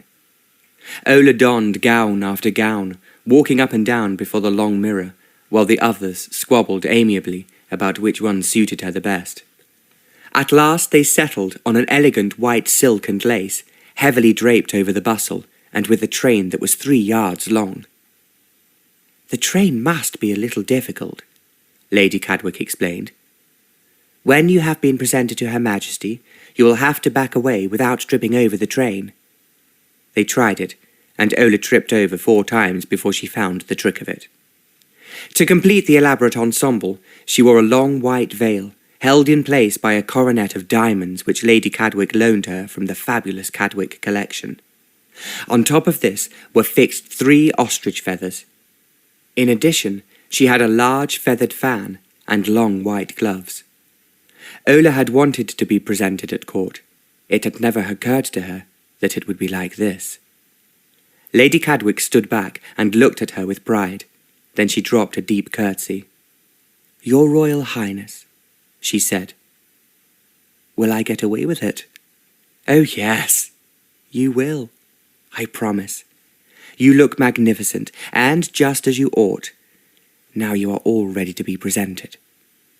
She was to be Ola's sponsor, for no lady could be presented at court without being introduced by another lady who had, herself, been presented. They travelled to the palace in the Cadwick carriage, its ancient coat of arms emblazoned on the side. It was a very fine day, and the carriage was open so that everyone in the streets could see Princess Ola on her way to be received by the Queen. Her last arrival at Buckingham Palace had been at the rear. Now she drove in splendour through the front gate and under the central arch in the courtyard beyond. From the moment the carriage stopped, everything was done with great ceremony. Powdered footmen stepped forward to open the door. Ola descended very carefully and stood while Lady Cadwick checked to see that everything was right. Then they entered the palace and began the long walk up crimson-carpeted staircases, along broad corridors, until they came to the room that she had first seen in the Duke's company only a few days ago, when he had told her all about presentations. She had reached the sitting room where, he had said, the debutantes waited for their turn. Lady Cadwick ushered her in. The next moment she had a shock. The Duke was there, watching the door with painful anxiety. At first, Ola thought that he looked right through her. Then he became tense. "I did not recognize you," he said, speaking awkwardly. "You look very splendid, Your Royal Highness." How she would once have loved the astounded look in his eyes as he saw her glory. What joy there would have been in his admiration as he saw her more beautiful than ever before. But not now. A chasm yawned between them. "Good afternoon, Duke," she said courteously. "As you can see, I am playing my part. Do you have any advice for me? I realize that your special knowledge is valuable." "Be hostile to me if you wish," he sighed. "But don't let it take your mind off your job. In a few moments, the Alternetan ambassador will be here. He knows everything and wants to help us for the sake of his country. He will assist you all he can." She inclined her head, moving with excessive care, lest she dislodge the ostrich feathers which waved wildly with every movement. She thought the Duke himself was looking splendid in court dress, of white knee-breeches and ceremonial sword. Ola was sure no man had ever looked so handsome. He left the room and returned after a moment with a thin, middle-aged man with a worried expression, whom he introduced as the Alternetan ambassador. He gave Ola a deep, respectful bow. "Your Royal Highness," he said, loud enough for all to hear. Then lowering his voice, he murmured, "I am deeply grateful for everything you are doing to help our poor country." "I am very happy to help you in any way that I can," she said politely. "Then if you would be so kind as to wear this." He opened a small box on which lay a diamond-studded decoration. "It is the Grand Order of Alternitza, first class. All our princesses have it, and I hope you will accept it with our gratitude." She smiled her pleasure. Lady Cadwick pinned it into her shoulder, and everything was complete. There was a bustle of movement. It was time for everyone to take their place. "You'll be third to go," the Duke told Ola. "Don't be afraid." "I am not afraid," Ola said quietly. "No, I don't think you are," he said, and his voice was warm. "You won't fail at the mouth of a lion's den." She gave a wan smile. "There are worse lions' dens than this," she reminded him. He nodded. For a moment his hand clasped hers. Then he drew the ambassador away, leaving the debutantes and their sponsors preparing for their great moment. Ola tried to concentrate on what she was doing, but all she could think of was the feel of his hand on hers. Then it was her turn. The double doors were thrown open, revealing the crowded throne room beyond. Lady Cadwick and Ola moved into the doorway, where Lady Cadwick handed a card to the Lord-in-Waiting, who read aloud, "Her Royal Highness, Princess Ola of Alternitza." Did she imagine it, or was there a hum of surprise? Then she was moving forward, towards the end of the room where the Queen stood waiting. Suddenly she could see everything with brilliant clarity, including the Duke and the ambassador standing near the throne, their eyes fixed on her. Slowly, steadily, she advanced until she reached the point at which she should curtsy. A presentation curtsy was like no other. It must be very deep, down on one knee to the floor, where it must be held for almost a minute. Then rise and advance. Other debutantes kissed the Queen's hands, but as royalty, Ola was exempt.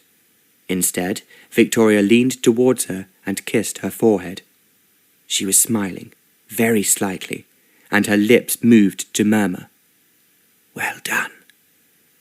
Now the most difficult part. She rose and stepped back, reached behind her and gathered up her train. Slowly, she retreated along the crimson carpet until the doors swallowed her up again. At last she could let out her breath in relief. "You did splendidly," said the kindly Lady Cadwick. Before Ola could leave, the ambassador came to find her and thank her again. "My gratitude," he said.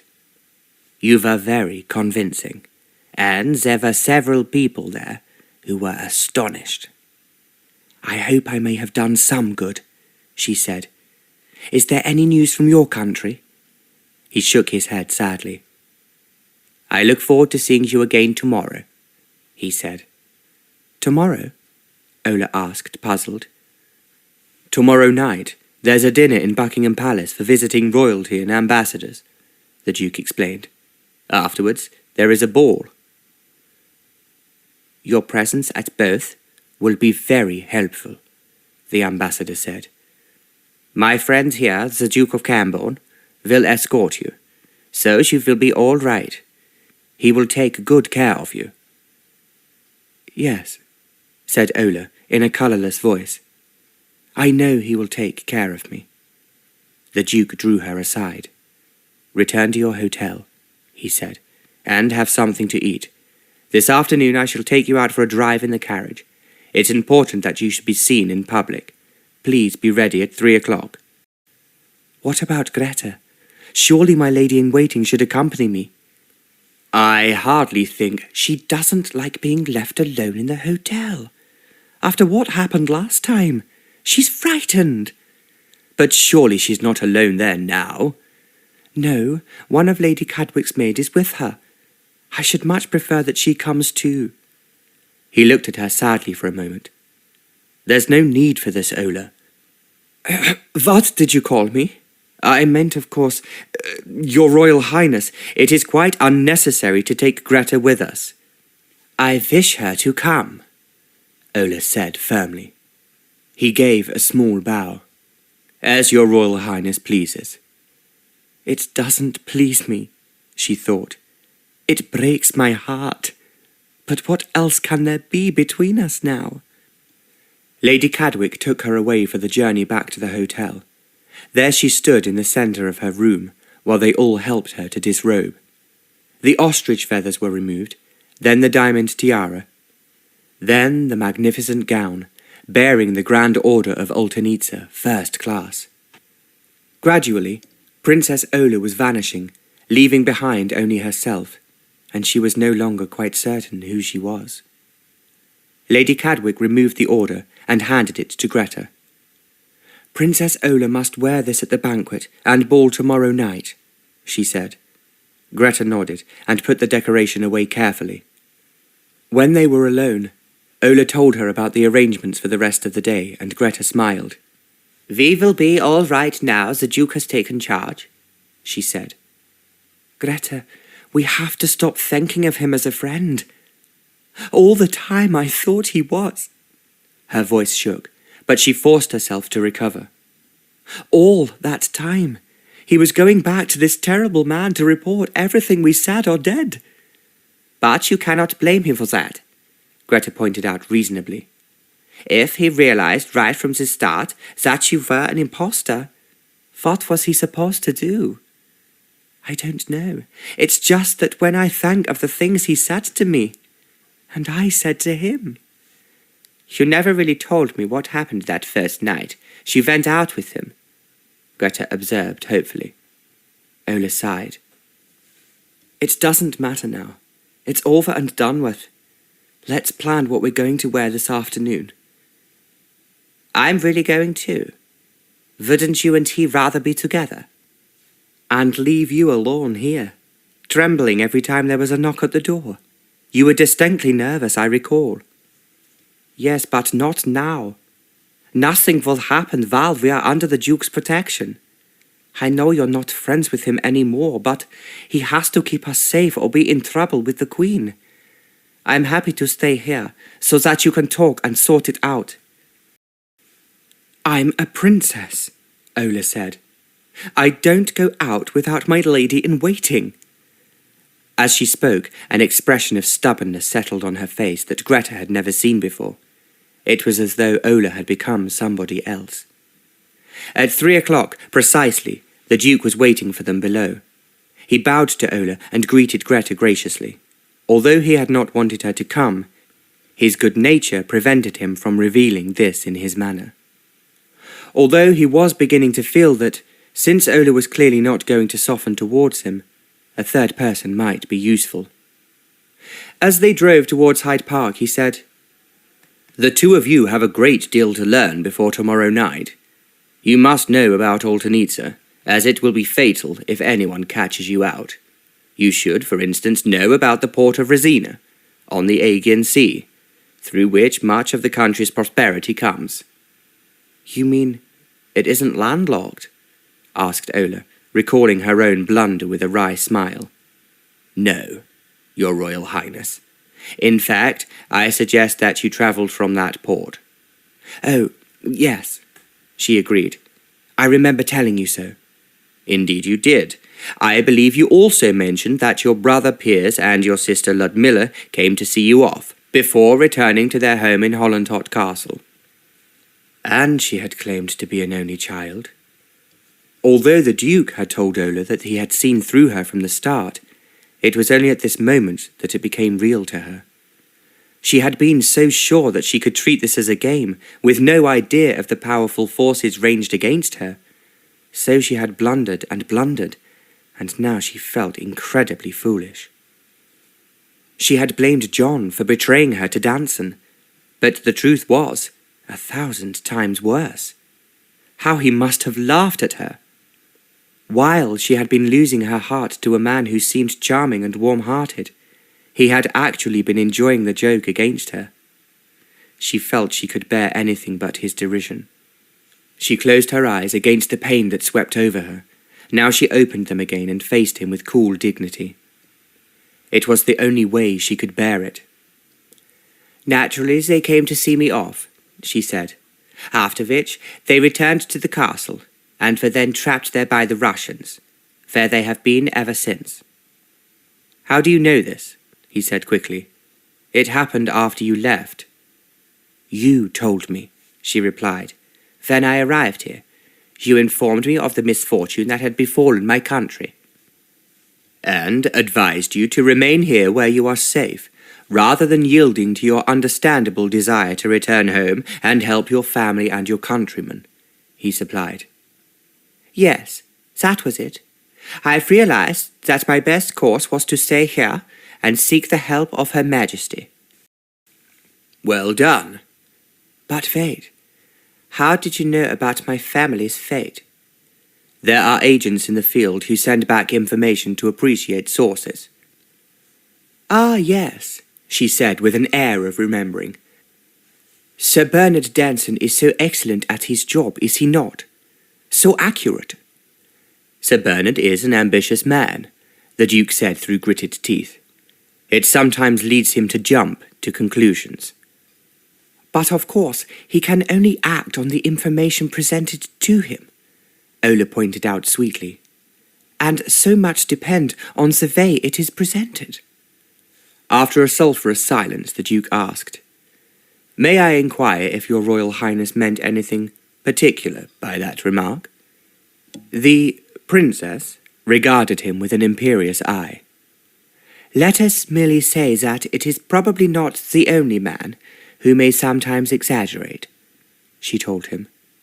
After that, not another word was said until he returned Ola and Greta to the hotel, and informed them in a colourless voice that he would call for them both at 7.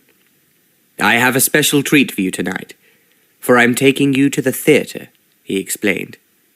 "Lady Crassler, do you manage to see theatrical performances very often?" "I have never seen Van," said Greta in a thrilled voice.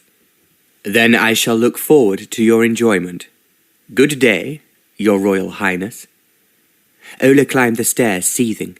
She had half formed the intention of taking Greta at her word and going without her that evening. Now the Duke had made that impossible, and it crossed her mind that he had done it on purpose. Now it was he who did not want to be alone with her.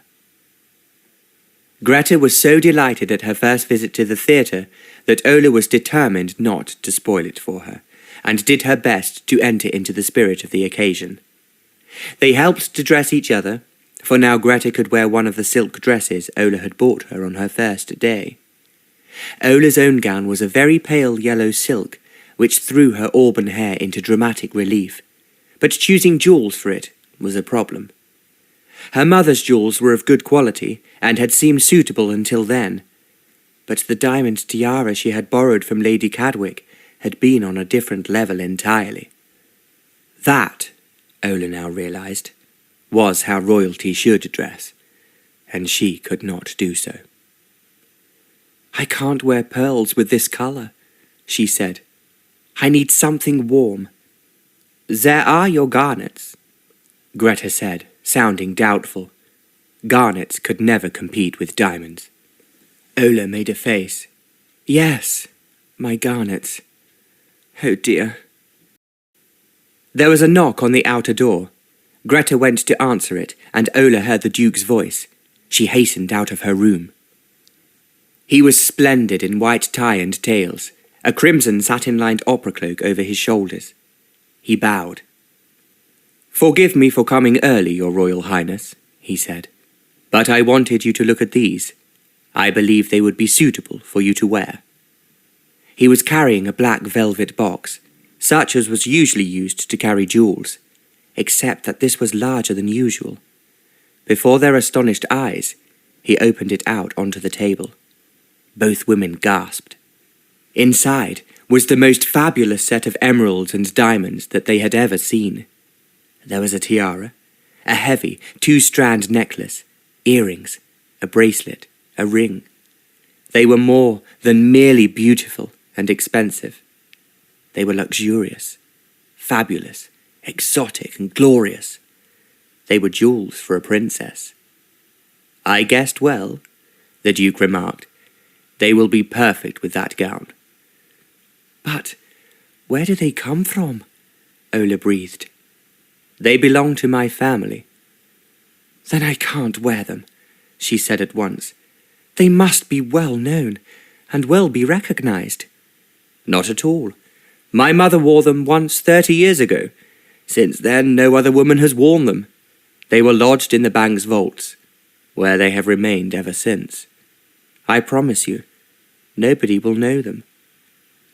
The emeralds and diamonds gleamed and glistened like stars, tempting her. "It is essential that you wear them," the Duke said firmly. While she still hesitated, he lifted the necklace and went to stand behind her. He was 8 inches taller than Ola, and it was easy for him to drape it around her neck. She felt his fingers lightly touching her, then the jewels cold against her skin. He stepped back to allow Greta to fit on the earrings, then the tiara, the bracelet. A truly magnificent woman looked back at Ola from the mirror. Slowly she rose and began to move about the room, trying to accustom herself to the weight of the jewellery. When she felt a little more confident, she turned. The Duke was regarding her with a look in his eyes that she did not understand. He seemed thunderstruck.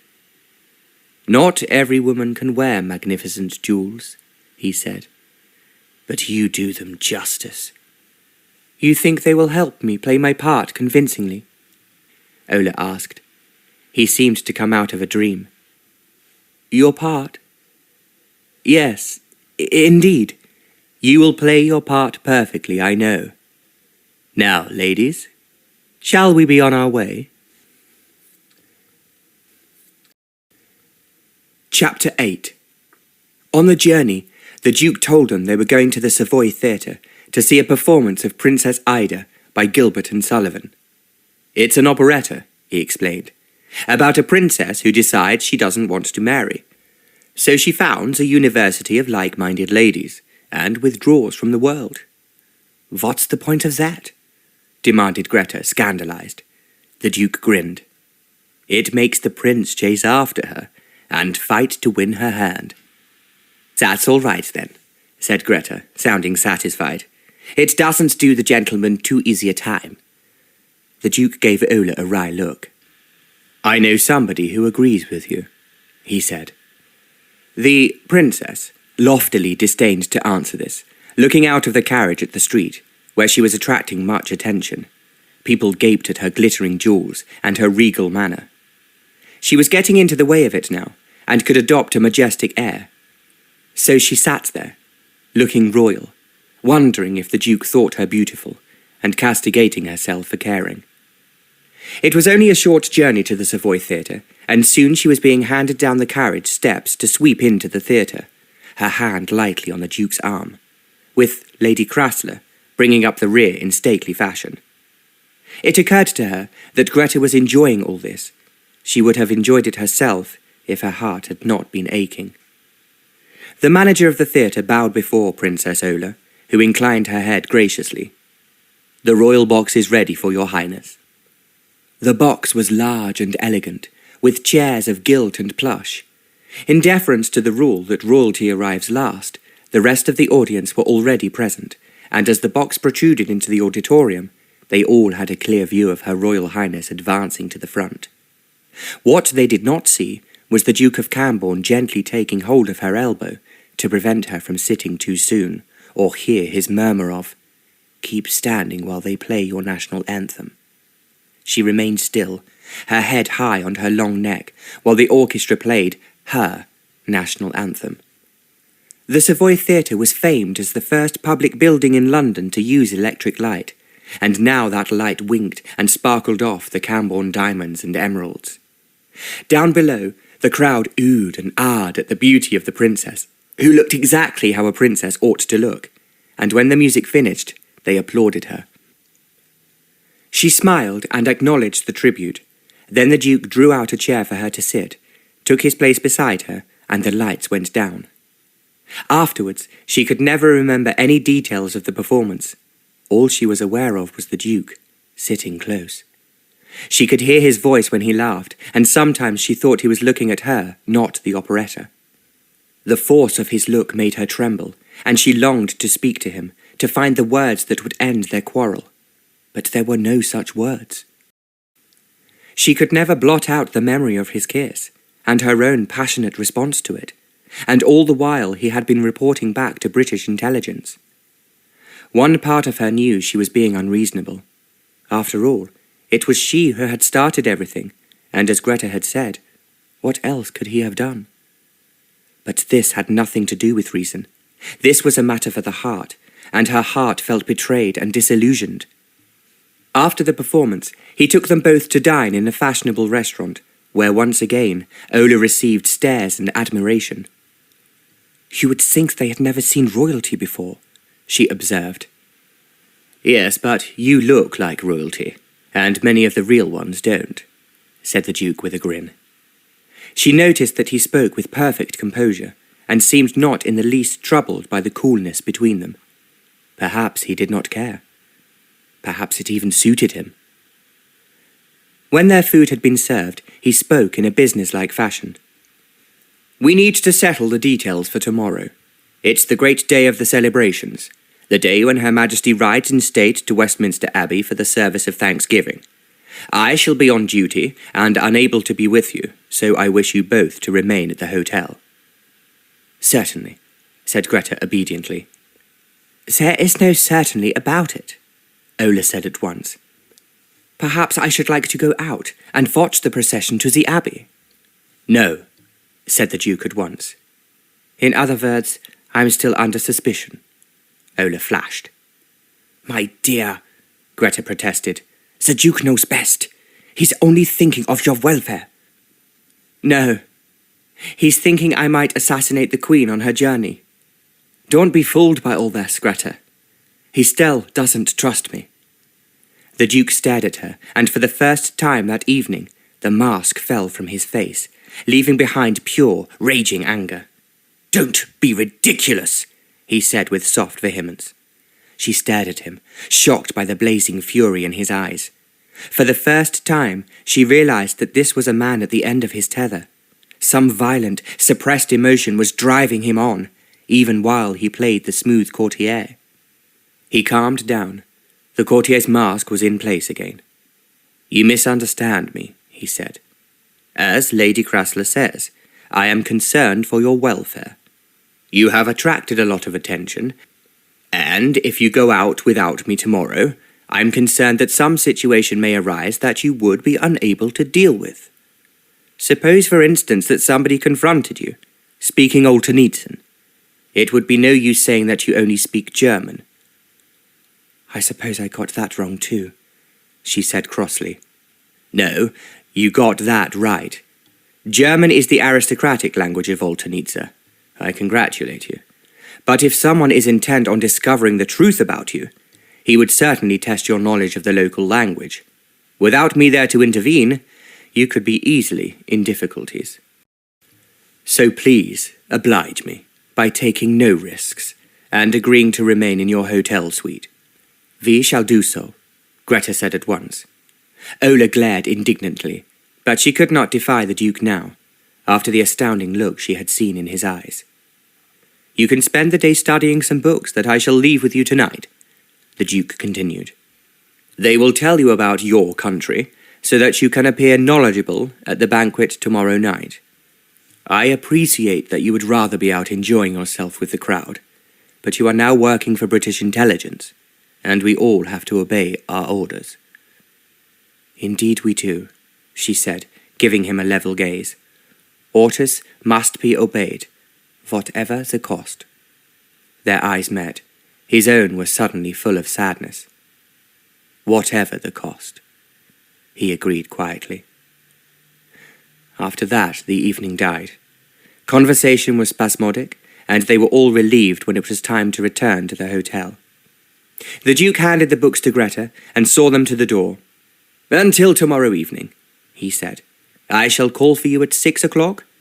Good night, Your Royal Highness. Although there was nobody to see them here, he bowed formally. Then he took his leave without a backward glance. I don't know how we are going to get through all these, Greta said next morning, spreading out the books on the table. But if we work hard, we should become familiar with the map and the principal cities. I hope you do, said Ola, pinning a hat onto her head. You can tell me all about it when I return. My dear, whatever are you doing? I am going out. Did he really think I was going to be cooped up in here all day, with everyone else watching the procession? But you said, he said I had to obey orders. His orders. Oh, no. She headed for the door, but Greta got there first and stood before it with her arms folded. Greta, I'm warning you. Madam, you're warning me, are you? Suddenly you're a princess. Not with me. Greta, please, you simply can't stop me. Who said anything about stopping you? I'm coming with you. Ola gave a crow of laughter. There, now he can't say I'm taking risks. You're going to tell him about this? Asked Greta. Of course I am. Now hurry up. I don't want to miss the procession. Feeling like schoolgirls playing truant, they slipped out into the street, nearly colliding with a couple of middle-aged women. They were dressed rather mannishly in shirts, ties and straw boaters, and seemed to be giving more attention to the travel guides in their hands than to the street around them. There were mutual apologies, and then Ola and Greta slipped into the crowds, all streaming to the route of the procession. It would travel from Buckingham Palace down the Mall, under Admiralty Arch, and then along Whitehall to Westminster Abbey. In a sudden surge of eagerness, Ola seized Greta's hand, and they ran all the way from Piccadilly to the Mall. Terraced benches had been set up along the route, filled with cheering, flag-waving people. It seemed impossible that they could squeeze into one of these packed stands, but someone in the friendly crowd saw them hesitating and yelled, stretching out a hand to them. Somehow, they managed to scramble up 3 tiers. Now they had an excellent view of the procession, which had already started. To one side, it stretched away as far as the eye could see in the direction of the palace. To the other side, it stretched ahead, also as far as the eye could see. Soldiers everywhere, their different uniforms forming blocks of colour as they rode past. Then came the Indian cavalry, bearing lances as they escorted the Queen's carriage, at her special request. Protected by them, Her Majesty sat in the gilded state landau drawn by 6 cream horses. Instead of state robes and crown, she wore, as she had insisted, her widow's bonnet. It was as if she wanted the world to see her as a grieving widow, a mother, a grandmother, except that she was grandmother to an empire. Ola felt tears prick her eyes as she saw the woman who had trusted her and been so kind to her. Then the landau had rolled past, to be followed by other carriages bearing the aristocracy, the dukes, marquises, earls, viscounts, all in their robes of state. And there was the Duke of Cranborne, splendid in a scarlet velvet cloak with ermine. As his carriage rolled by, it seemed to Ola that he looked right in her direction. Had he seen her in the crowd? Was that a look of amazement and anger on his face? It was impossible to be certain. But as he moved away, she saw him turn his head backwards, as though seeking something he was not certain that he had seen. Then it was all over for the moment.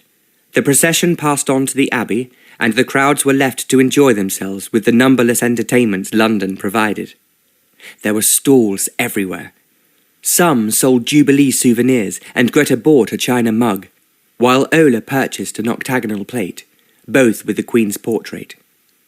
From another stall, they bought 2 fried sausages and a bottle of lemonade, and then strolled into St. James's Park.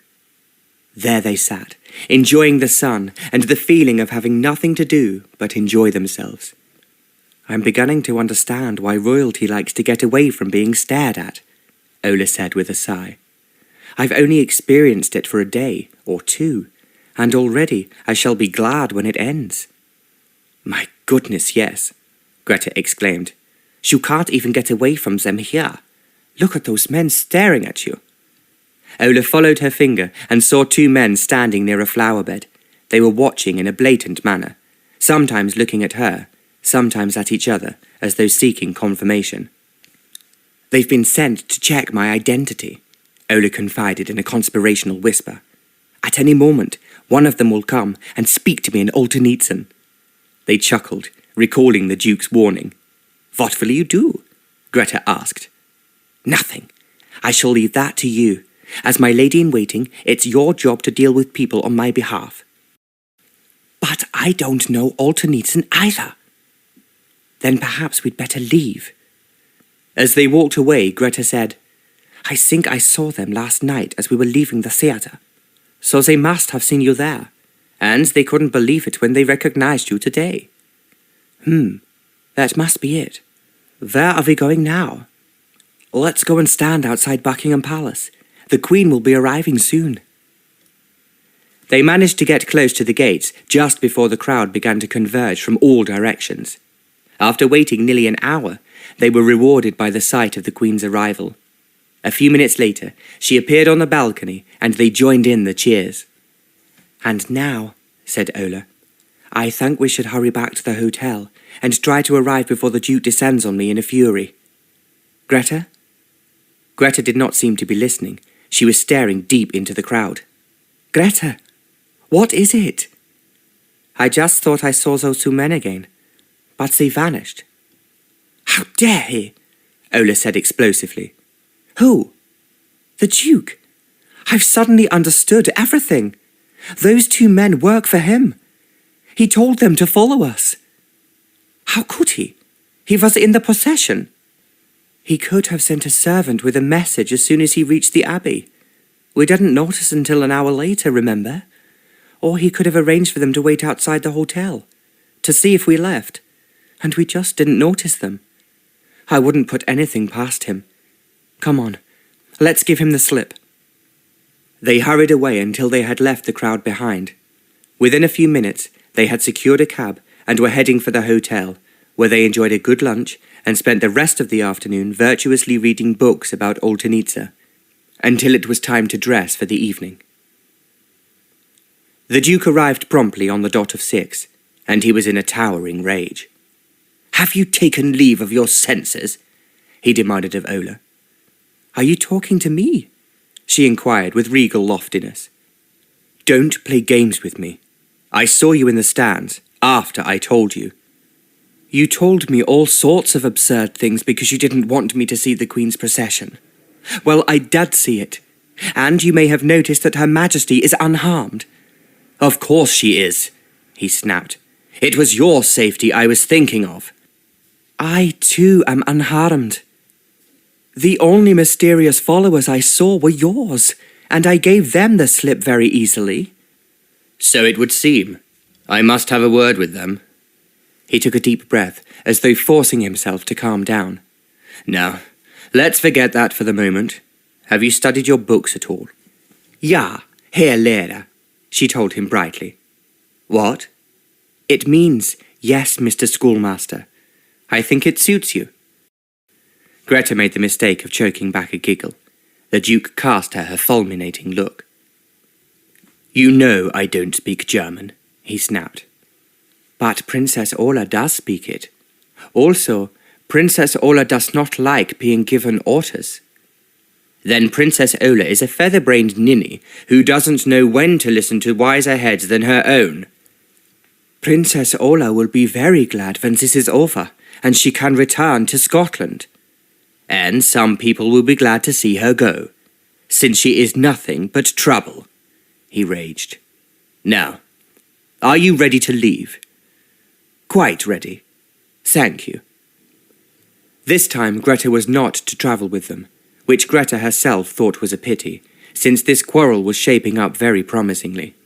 But she would make Ola tell her all about it when she came home that night. And if the silly girl hadn't been reconciled with the man she clearly loved, then Greta would personally take a hand to make certain that she did. Tonight, Ola's gown was of satin in a colour, halfway between grey and silver, trimmed with lace. Pink satin ribbons gave it a touch of colour. Tonight she wore her mother's 3-stranded pearl necklace. In contrast to her gorgeous glitter of the night before, she looked softer. The Duke took a velvet cloak from Greta and draped it over Ola's shoulders. His anger had died. You look very beautiful, he said abruptly. He sounded awkward, not like the smooth courtier who could cope with every situation, as though something had taken him by surprise. Thank you, she said. You probably think I should be wearing your jewels, but... No, I like you better like this. You are more like yourself. Last night I hardly knew you. Last night I was what you made me, she said softly. She too had recovered her temper and was thinking how handsome he looked. And tonight? He asked. I don't know. He gave her his arm and they went downstairs. As his carriage rumbled to Buckingham Palace, she looked up at the evening sky and wondered how much longer this would go on. Where did the road lead, and what lay at the end of it? At the palace, they were conducted to the ballroom where the guests were assembling. There had never been such a glittering gathering. 50 foreign kings and princes, all in uniform, were there, along with the governors of Britain's overseas dominions. Who's that huge man with the beard glaring at me? Ola asked. He's the Russian ambassador. Don't worry, we'll outface him. And together they did outface him. Try as he might, the ambassador was unable to get close enough to Ola to speak to her. At last it was time for them to move out of the ballroom into the great dining room, where they gathered around a table shaped like a horseshoe, with lamps and flowers down the centre. The Queen entered, wearing a splendid gown embroidered with silver roses, thistles and shamrocks, and escorted by the King of Denmark. She took her place at the head of the table, and the banquet began. They dined off gold plate, which Ola had heard about in fairy tales, but had not believed existed until now. She felt as though she was moving in a dream. Princess Ola was not real, but neither was Ola Mcnewton, and the man sitting beside her was less real than anything, because soon they would say goodbye. He would vanish, and he would be glad to see her go. He had said so. She would be left with an empty life. There were speeches and toasts. She tried to listen, but her mind was occupied with the consciousness that the Duke was sitting close to her, his eyes fixed on her, just as in the theatre. Slowly she turned her head. He was gazing at her with his heart in his eyes, asking her a question. Was there really no way back? And then the banquet was over, and everyone was rising to move into the ballroom where the orchestra was already waiting to play. A heavily built man with a beard approached them and greeted the Duke as an old friend. This was the Prince of Wales, and he invited Ola to dance. The prince was married to one of the most beautiful women in the land, yet he was notoriously unfaithful to Alexandra. Rumours had even reached Ben Torok, so Ola was not entirely surprised to find that he was looking at her over frankly. "It's such a pity that we shan't have time to get to know each other really well," he said, his charming smile taking the salacious edge off his words. "Indeed, sir." Ola was not quite certain how much he knew about her. "Just heard a rumour. Not confirmed yet, but it seems pretty reliable. Hollandhot Castle has been relieved. The Russian soldiers have been put to flight." "In that case," she said thoughtfully. "Yes, you'll have to be leaving us when tonight is over. What a shame. Do you know, I think you and I could have been really friendly." She murmured, "Your Royal Highness is too kind." But she was thinking that nothing on earth could have made her want to be friendly with him in the way he meant. Her heart belonged to another man, a man she might never see again after tonight. The Prince of Wales returned her to the Duke, gave her a knowing wink, and departed to find a more willing partner. "I should have warned you about him," the Duke said. "Was he very difficult?" "Not really, but—" She looked round and dropped her voice. "He told me something." "Dance with me," he said, "and then nobody else will hear us." At first, they circled the floor in silence. She was thinking that this was the last time, and her heart ached intolerably. "Tell me," he said. "This is the end. The prince told me that the Russian soldiers had been routed outside Hollandhot Castle, and the family rescued. He says it's not officially confirmed yet, but after tonight—" "You will have to vanish," he agreed. "So this is goodbye," she said. "This is our last dance. Our last evening." "Our last kiss?" he asked. "You can't kiss me here." To answer her, he dropped his hand and laid his lips on hers. It was over in a moment, too quick to attract attention from the other circling couples. He searched her face intently. "Are you really going to say goodbye to me, Ola? Will you go one way and let me go the other?" Before she could answer, he began to move faster, sweeping her away into the music, swirling her too fast to think. She could only hold on to him in bewilderment and wonder where the dance was taking her. After all that had happened, could she take the risk of loving him and asking him to love her? She was spinning down a winding road, the end of which she could not see.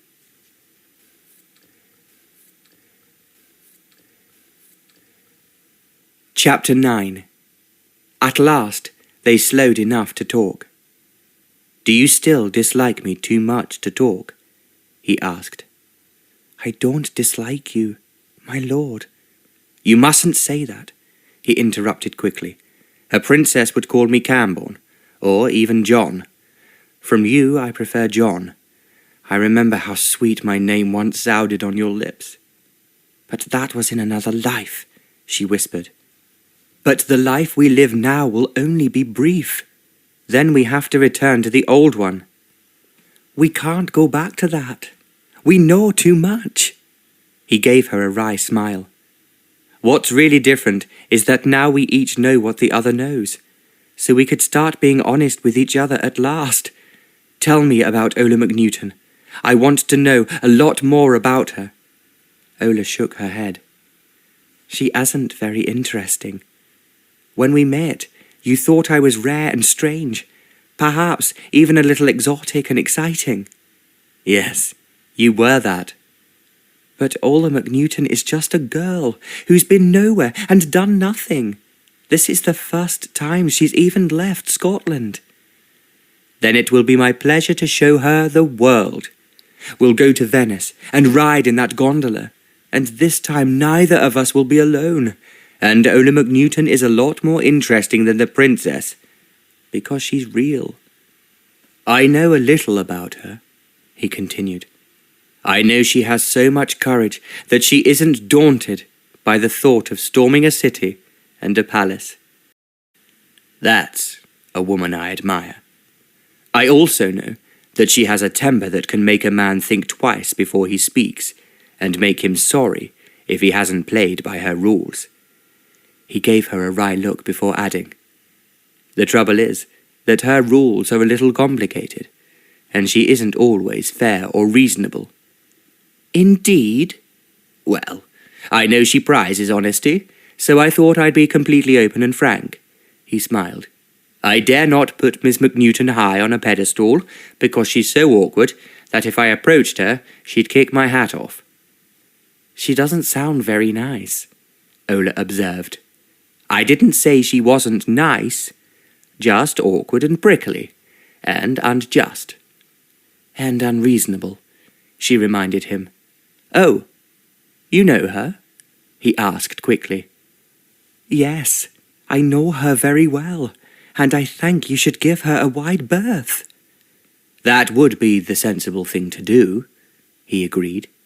But she's a very difficult woman to get rid of. I could dismiss her from my life, but how do I dismiss her from my mind and my heart? Very easily, since you've never met her, Ola reminded him. Yes, and yet I feel I've known her since the beginning of time. Forget her, said Ola. You and she could never live in peace.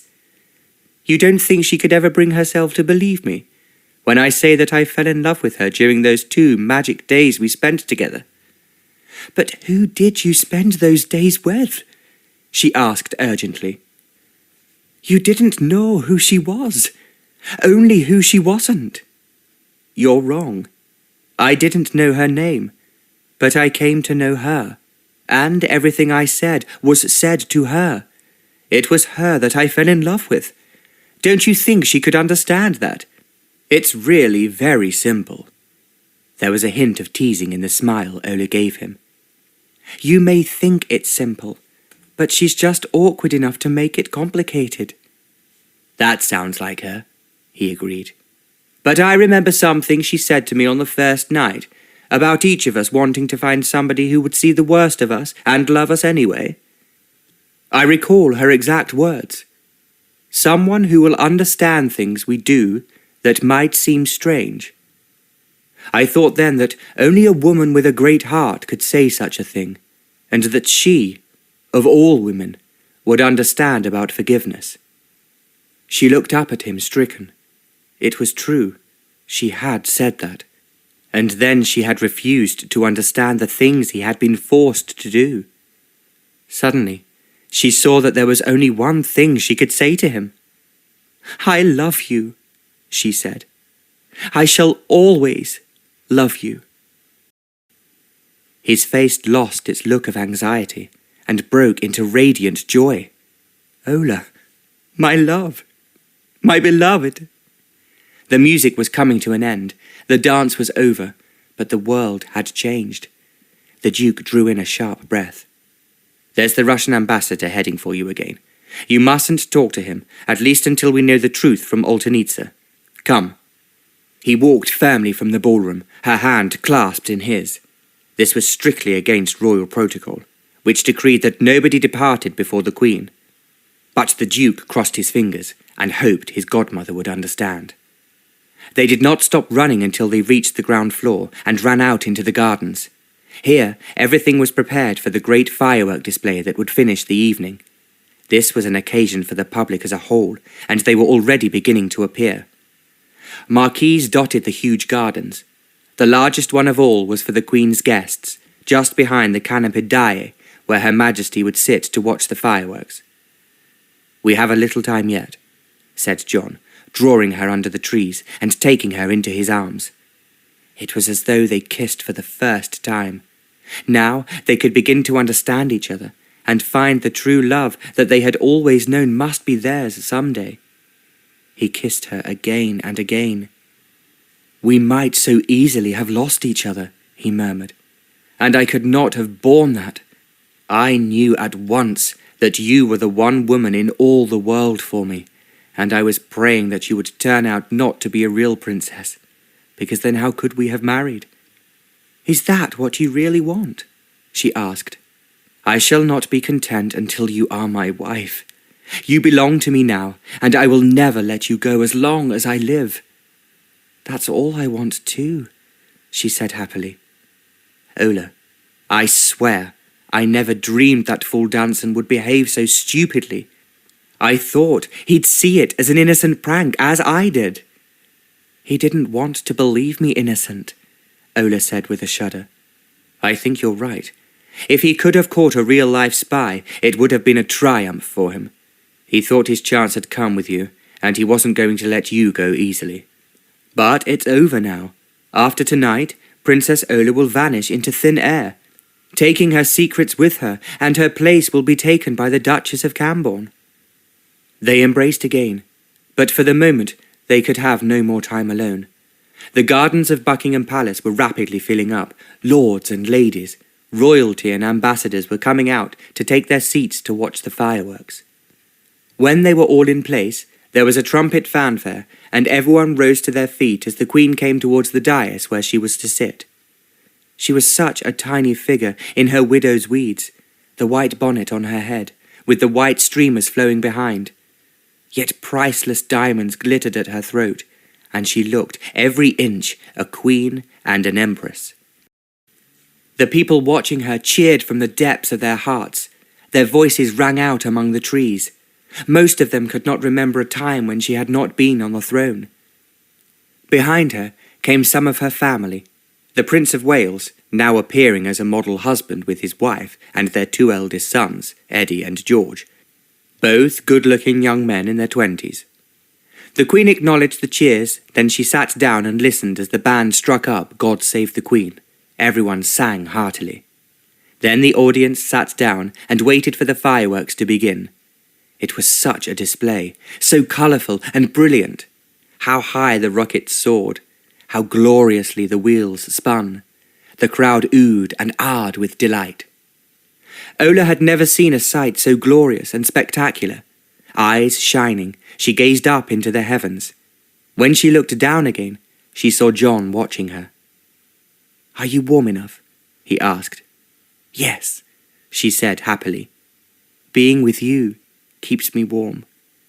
He did not reply, and she saw that he was gazing into the crowd. "I've just noticed my spies," he said. "They're still on duty, although there hardly seems any point when they lost you so completely this morning." "Where are they?" Ola was scanning the crowd for the two men she'd seen that day. "There, over by the tree." He raised his hand in greeting, and to her astonishment, Ola saw the two women that had been outside her hotel that morning.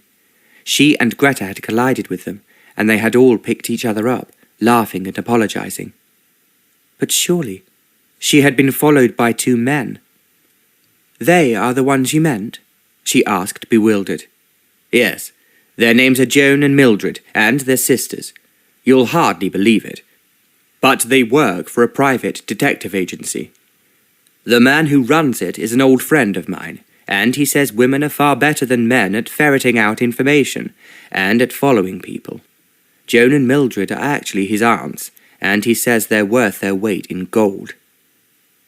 "But John—" "One moment, my dear." An equerry had approached them, and now said, "Her Majesty wishes to speak to you, Your Grace." The Duke bent towards Ola and whispered, "I won't be long." He did not wait for Ola to reply, but slipped out of his seat and hurried away with the equerry into the darkness. Left alone, Ola tried to puzzle it out. It had been Mildred and Joan who were watching her, but they had lost her this morning because she and Greta had started to run and vanished into the crowd. So who were the two men she had seen? Then she shrugged. What did it matter anyway? Plainly she was mistaken, and the men she thought were following her were nothing but a pair of innocent bystanders. When the Duke returned, she would tell him, and they would laugh about it together. If only he would return soon. Now they had confessed their love for each other, she hated being apart from him, even for a moment. She looked over to where Joan and Mildred were watching her, quizzical smiles on their faces, It would be pleasant to talk to them, she thought, and began to make her way across. But suddenly a man appeared from the shadows, bowed, and said, "Your Royal Highness." "Yes?" "Her Majesty requires you. Please, come at once." He spoke in what seemed to be a hoarse whisper. For a moment she did not understand what he was saying. Then, as he repeated, "Come at once," she moved to follow him. It was dark amongst the trees. The man took her hand and held her arm, apparently to guide her or prevent her from falling. As he did so, another man she had not noticed appeared on the other side of her. She supposed this was an extra courtesy because they believed her to be royal. But suddenly she noticed, with a flash of alarm, that they seemed to be moving amongst the trees and not in the direction of the Queen. Then, as she started to say, "I think we are going in the wrong direction," something dark and heavy was thrown over her head. The next moment, she was picked up and carried a short distance. She tried to cry out, but whatever was over her head muffled the sound. Then she felt herself pushed into a carriage. Even as she was thrust down on the seat, they started to move. She heard the wheels rumbling over what sounded like a road. She could see nothing, and when she tried to struggle, she was roughly handled back into her seat. It was then she realized, although it seemed incredible, that she had been kidnapped. She could not believe it was really happening, yet when she tried to free her hands, it was impossible to do so. Terrified, she realized that she was being taken away from Buckingham Palace. She could neither move nor breathe easily. She was completely and utterly helpless.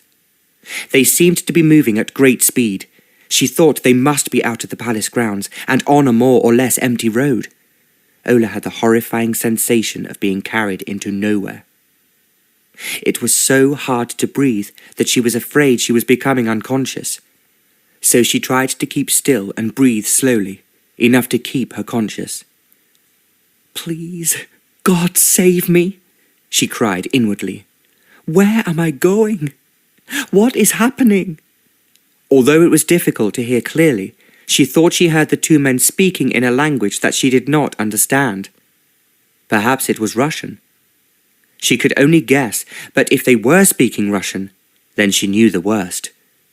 The Russians had been baffled by her presence in England when they thought they had the whole Oltenitsan royal family imprisoned. Clearly, the news of the rescue had not reached them, and they had seized her to find out who she really was. And what would they do when they did find out? She shuddered.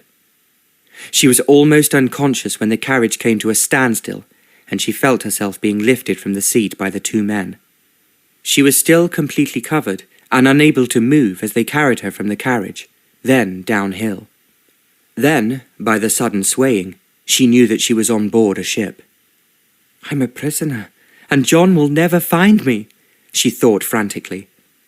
"If they are taking me to Russia, I'll doubtless be killed or imprisoned as a spy. They will never return me." Suddenly they stopped, and she was thrown down on something, perhaps a bunk.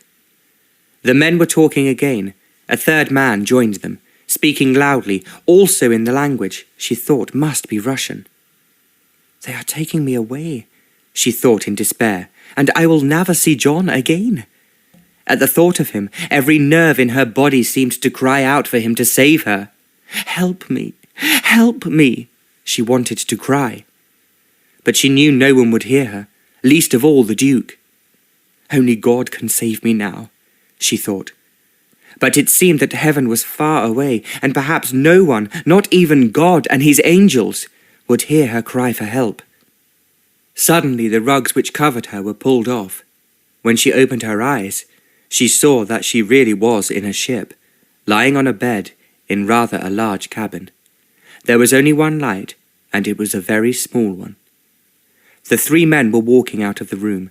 They did not look back or speak to her, but shut the door behind them, and she heard a key being turned in the lock. For a moment she felt so limp and faint from lack of air that she was unable to move. She shut her eyes and tried to breathe deeply. Slowly she began to feel a little stronger. "I am right," she thought. "They are taking me to Russia." There is no hope for me." When the Duke returned, he would find the place where she had been sitting was empty, and no one would know what had happened to her. It was then she realized with a feeling of horror that the engines were turning. Soon they would travel down the Thames to the sea, and then to Russia. "Oh, God," she thought, "why did this have to happen to me? Why am I being taken away from everything that I belong to, and from the man I love? Will I ever see him again?" The Duke hurried to where the Queen was seated. She was so intent on the fireworks that she did not hear him arrive at her side. After a moment, he bent down and said, "Your Majesty sent for me, and I am here." She looked up and smiled.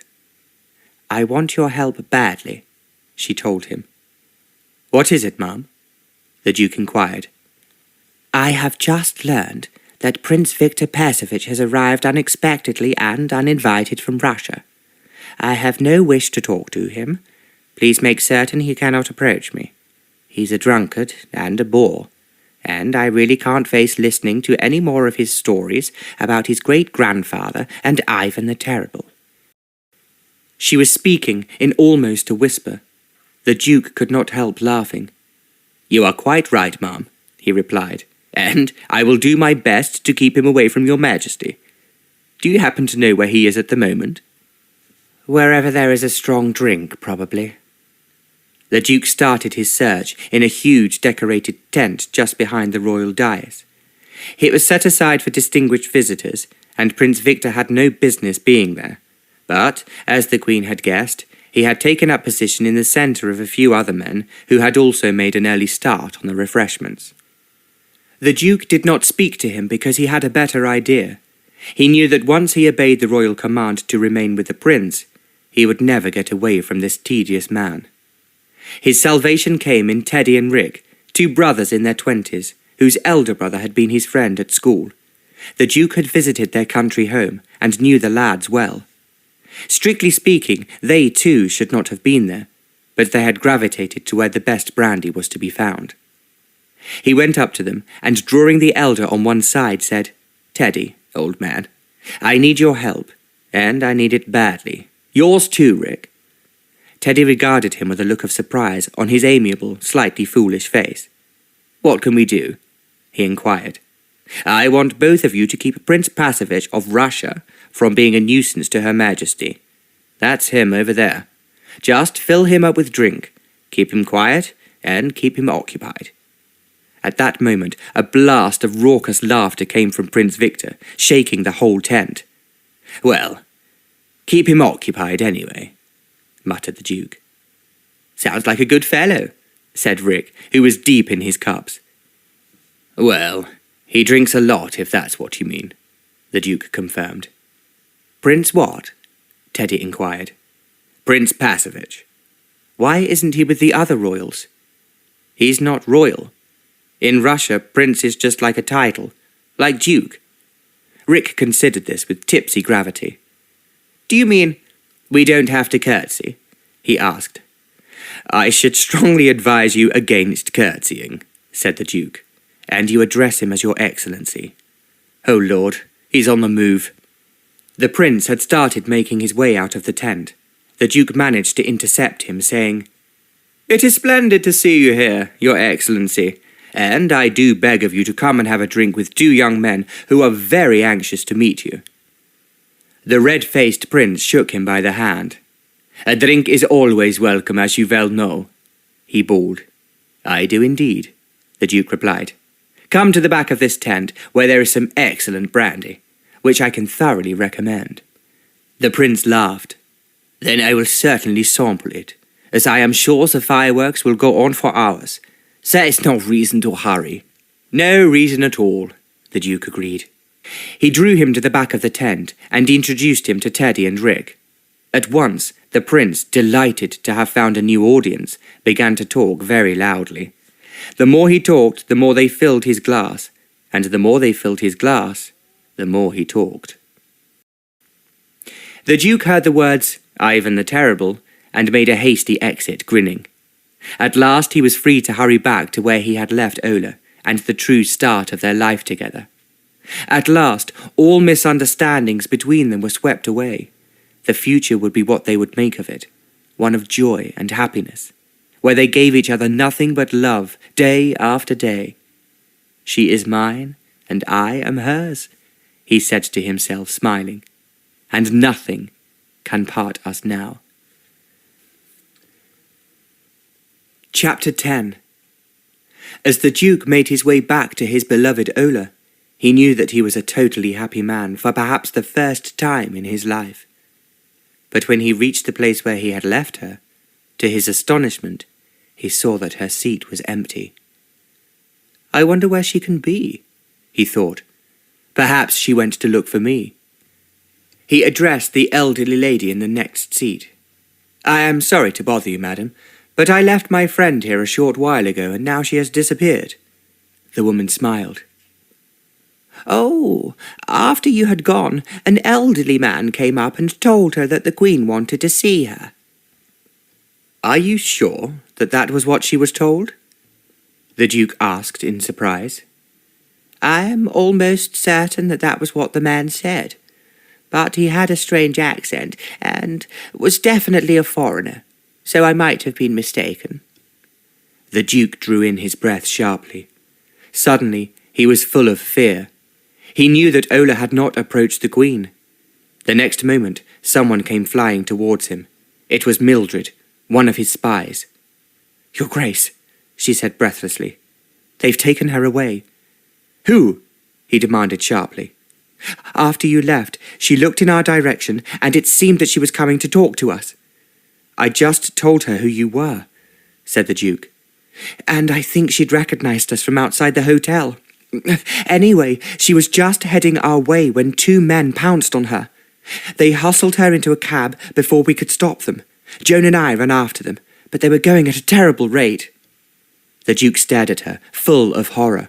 Who would want to kidnap Ola? But he knew the answer. It was there in his deepest fears. The Russians would snatch her to find out how they had been tricked. Prince Paskovich was almost certainly part of the plot. He had not been expected tonight. Nobody had even known that he was in the country, which suggested that he had only just arrived. He had come straight here in search of Ola, intending to snatch her away and take her thousands of miles away to a wild country. She was gone, and he might never see her again. He forced himself to speak calmly, but it was very hard through the turmoil inside him. "Did you notice which direction they took?" "There was a bicycle leaning against the wall by the gate. Joan took it and went after them as fast as she could. She'll be back when she knows more." "Excellent. Wait here for her. I'll come back." He started to run back towards the royal tent. A glance inside told him that Teddy and Rick were still playing their part well, and the prince was still present, getting drunk. Then he approached the Queen. As soon as she saw his distraught face, she turned to her eldest son sitting beside her and said, "Go away, Bertie." With a grin, the Prince of Wales rose to his feet obediently and vanished. "What is it, John?" the Queen asked. "I can see that something has happened." Briefly he told her everything, including his fears, and the Queen went pale. "Get her back," she said at once. "Take whomever you need to help you, but find her. If that brave girl has come to any harm, I shall blame myself." There were several military men present tonight, in glittering dress uniforms, most of them the Duke's friends. He approached two of them. Young men with reckless faces, whom he knew to be game for any lark. "Anthony, Jack," he murmured. It took only a few words to make Major Anthony Hawkins and Captain Jack Esty bid their friends farewell and follow him across the park to where the carriages stood. The officers went to their own carriages to fetch the pistols they kept under the seats, just in case. They had to leave their weapons there, for they could not have come into the Queen's presence if they were armed. When they rejoined the Duke, he was talking to two middle-aged women, one of whom was breathless, but doing her best to speak. "Steady, Joan," the Duke was saying. "They went along Grosvenor Place, and then turned into Birdcage Walk," she gasped. After that, I lost them. They were going so fast." "Heading for the river," said Jack at once. "It looks like it," said the Duke. "Joan, Mildred, thank you both. Now, gentlemen, it's best if you get into my carriage. You won't be seen in there, and we can take them by surprise." The two men climbed in. "Take us to the river, and fast," said the Duke to his coachman. Fortunately, at that time of night, the roads were not busy, and they drove towards the embankment at a speed which would have been impossible by day. Inside the carriage, the Duke said, "At this moment, Prince Paskovich has no idea we are suspicious of his sudden appearance. That works in our favour, but we haven't much time." "Are we going to get a good fight out of this?" Major Anthony wanted to know. "A damned good fight," the Duke confirmed. The two young officers spoke with one voice. "That's all right, then." At last they reached the embankment, where they could see ships of every sort on the river. Many people from foreign countries had come to enjoy the Queen's Jubilee, and they all seemed to be flying their flag. But for the first half-mile or so, there was no sign of a Russian one. Then suddenly the Duke, leaning against the window, saw the Russian ship. He could hear the engines turning, but the ship itself was still. Fortunately, it was close to the side of the embankment, and it would be easy to get onto it. He told his driver to stop and began to walk towards the ship, followed by the two soldiers. As they did so, the Duke was praying that Ola was aboard the ship, as he believed her to be. As they stepped onto the gangway, a Russian appeared who, from his shabby attire, seemed to be a servant. Sharply, the Duke said, "I wish to speak to the captain." As he saw the man had difficulty in understanding what he was saying, he said slowly and emphatically, "The captain. Tell him I am here." Then the captain himself appeared on deck. He stared at the Duke in surprise, also at the two soldiers behind him, both with pistols in their hands. The Duke smiled and held out his hand. "Good evening, Captain," he said. "I am sorry to bother you, but on the instructions of Her Majesty the Queen, I have come here to take away a young woman who has been brought aboard by mistake." "By mistake?" the captain exclaimed, pronouncing the words rather strangely. At the same time, the Duke was sure he understood what they meant. "You have been told, or rather Prince Paskovich was told, that the young lady you have aboard is the Princess Ola. That is not true." "Not true?" the captain repeated. The Duke could see that he was astonished, also a little bewildered. "She is Scottish," the Duke said, "and, as her father was important to Her Majesty, it was a bad mistake to bring her aboard. You could be arrested." A look of alarm passed over the captain's face. "Arrested," he said slowly. "Arrested, and locked up in the Tower of London," the Duke said emphatically. "You would stay there forever, and never be heard of again." He relied on the captain not knowing that this was impossible. The ploy seemed to be working, for the other man now clearly understood that something was very wrong. "On Her Majesty's instructions," the Duke continued, "I have come to take the lady away." The captain nodded and beckoned the Duke to follow him.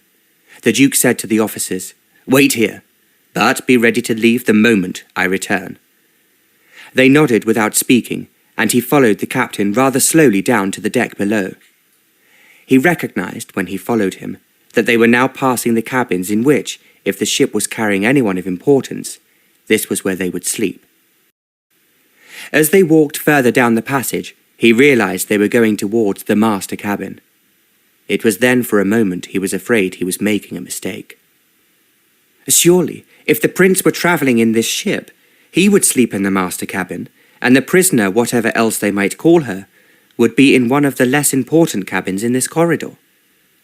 Unless, he thought, the prince was planning to join her in the big cabin. The Duke's blood ran cold at the thought of such a threat to his darling. As the captain put the key in the lock and opened it, the Duke held his breath. Ola had been standing by the porthole. As the door opened, she turned round. Before the captain could enter, the Duke moved quickly past him. When Ola saw him, she gave a cry of joy and ran across the room, throwing herself against him. "You've come! You've come!" she said. "I prayed and prayed that you would." The Duke put his arms round her and held her close against him. "I have come to take you back," he said quietly, "and there is no need for you to be frightened any more." Ola gave a sob and hid her face against his shoulder. Then the Duke said, "Come at once. We want to get out of this mess before the prince comes back." With an effort, Ola raised her head from his shoulder. At the same time, her eyes were shining as she looked up at him. "You came for me," she whispered. "I was afraid you might not understand what was happening." "I understood," the Duke replied, "but we will talk about it when you are safely in my carriage, which is waiting for you." He turned to the captain. "I am sorry, Captain, to have disturbed you, but His Excellency will doubtless be bringing the real princess aboard when he leaves Her Majesty, with whom, at the moment, he is watching the fireworks." Now the captain seemed to understand what was happening, and scowled in an unexpected display of stubbornness. "Neat," he said, barring their way. But instantly there was a click, and a pistol appeared close to his head. The Major was standing there, smiling. "I know you said to stay up there, old boy," he told the Duke, "but it was devilishly dull. I thought it might be more fun down here."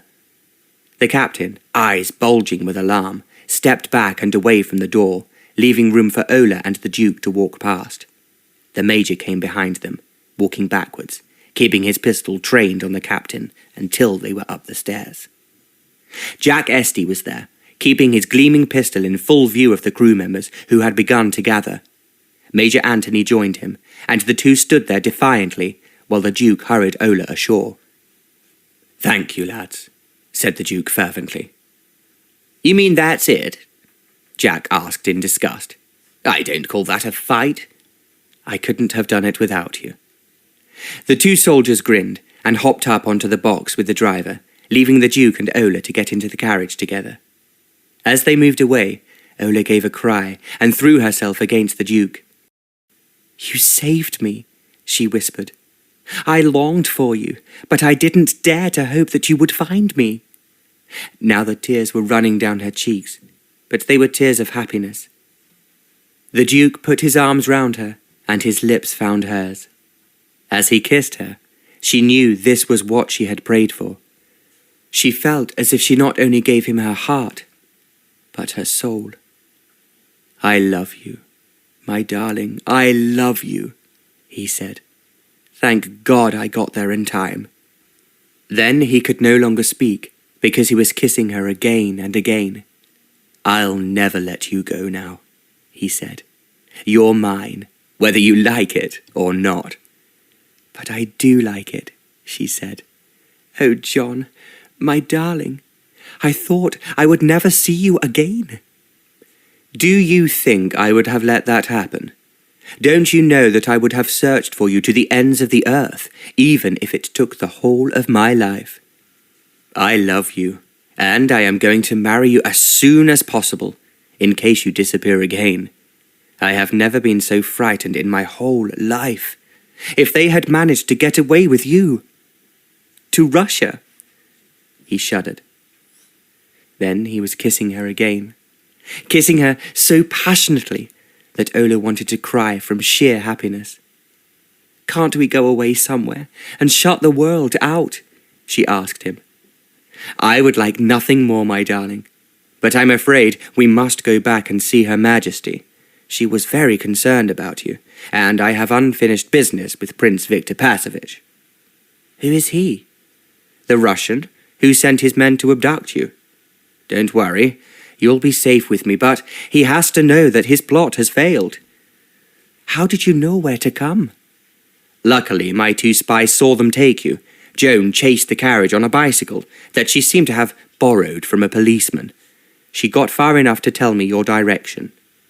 "I must thank them both. I realize now that I had the clue all the time. The people I saw in the crowd were men. It didn't worry me because I thought you sent them. But they must have been watching me to make sure what I looked like." You mean that you never saw Mildred and Joan? I bumped into them outside the hotel, but I didn't know who they were until you told me tonight. Then I realized something was wrong. I was going to tell you when you came back from the Queen." The Duke groaned. "I'll never take my eyes off you again." When they reached Buckingham Palace, Anthony and Jack rejoiced them, the three men walking so that nobody could get near Ola. Together they approached Her Majesty's dais. Prince Victor was still there, but now he was with the Queen, pouring out an unstoppable stream of words. Strangely, for one who had declared herself bored by this man, Queen Victoria made no attempt to silence him. The few remarks she offered seemed designed to keep him talking, and the Duke realized that his sovereign and godmother was exerting herself to assist him. He was sure of it a few moments later when the prince said, "I fear I grow tedious. I will leave your Majesty now." "Stay where you are," the Queen demanded imperiously. "I am intrigued by your conversation, and wish to hear more. You haven't yet told me about Ivan the Terrible." "But, your Majesty, I've told you all about Ivan the Terrible." "I forget. Start again." Trapped, he looked about him, unable to depart in defiance of the royal command, yet eager to be off to the Thames, to take his prize down the river and out to sea, where a Russian warship was waiting. Just a little longer, he promised himself. Then his eyes fell on Ola. He knew it was her, for his agents, who had been watching her for days, had pointed her out to him when he arrived earlier that evening. But he couldn't believe his eyes. He blinked. Then he swallowed as he realized what this meant. The Queen had followed his gaze and seen the Duke and Ola standing there. Her face lit up with a smile that was relief as much as pleasure. "My dear children, there you are. How naughty of you to vanish like that. You've missed such a fascinating talk by Prince Victor Passovich. Come and meet him." He was the last man in the world that Ola wanted to meet, but by now she had recovered her nerve enough to look him in the eye and enjoy his dismay. "Such a pleasure to meet you, Prince," she murmured. "I always felt sure that our paths would cross one day, and now they have. What a pity that our acquaintance couldn't have been longer.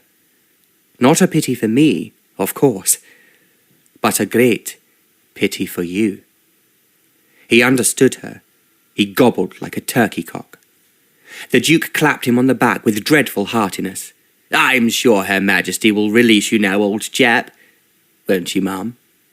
"Of course, but only with the greatest reluctance," Queen Victoria said, amused.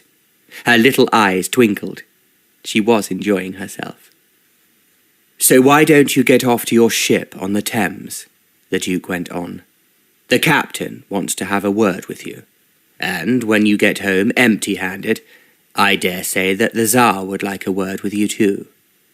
Prince Victor's face was ghastly. He began to stammer. "England, a lovely country. I've often thought I might settle here."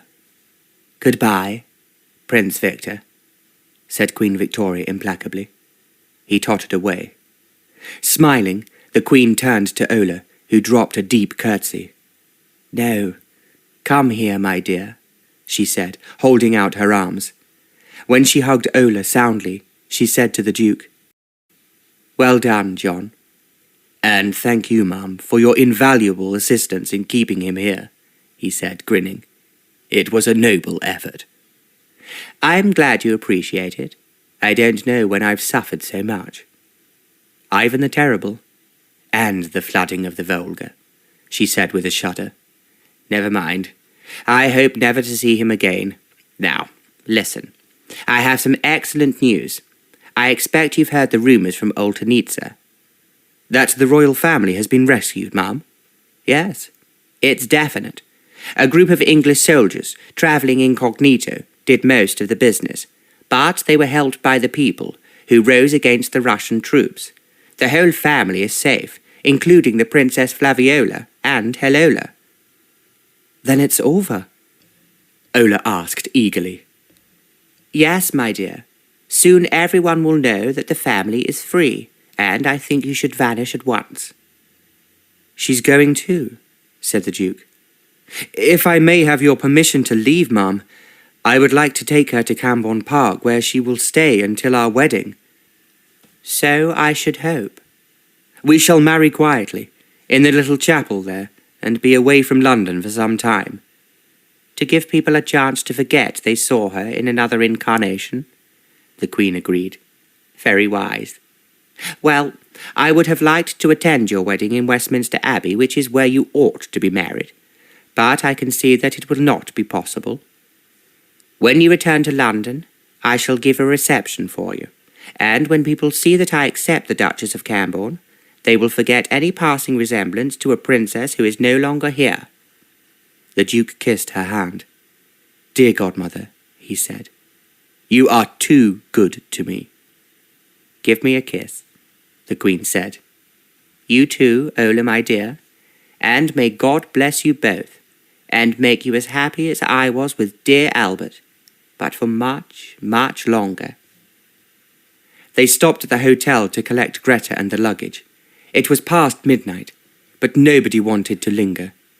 Before dawn broke, they were on their way out of London, headed for Hampshire and Camborne Park.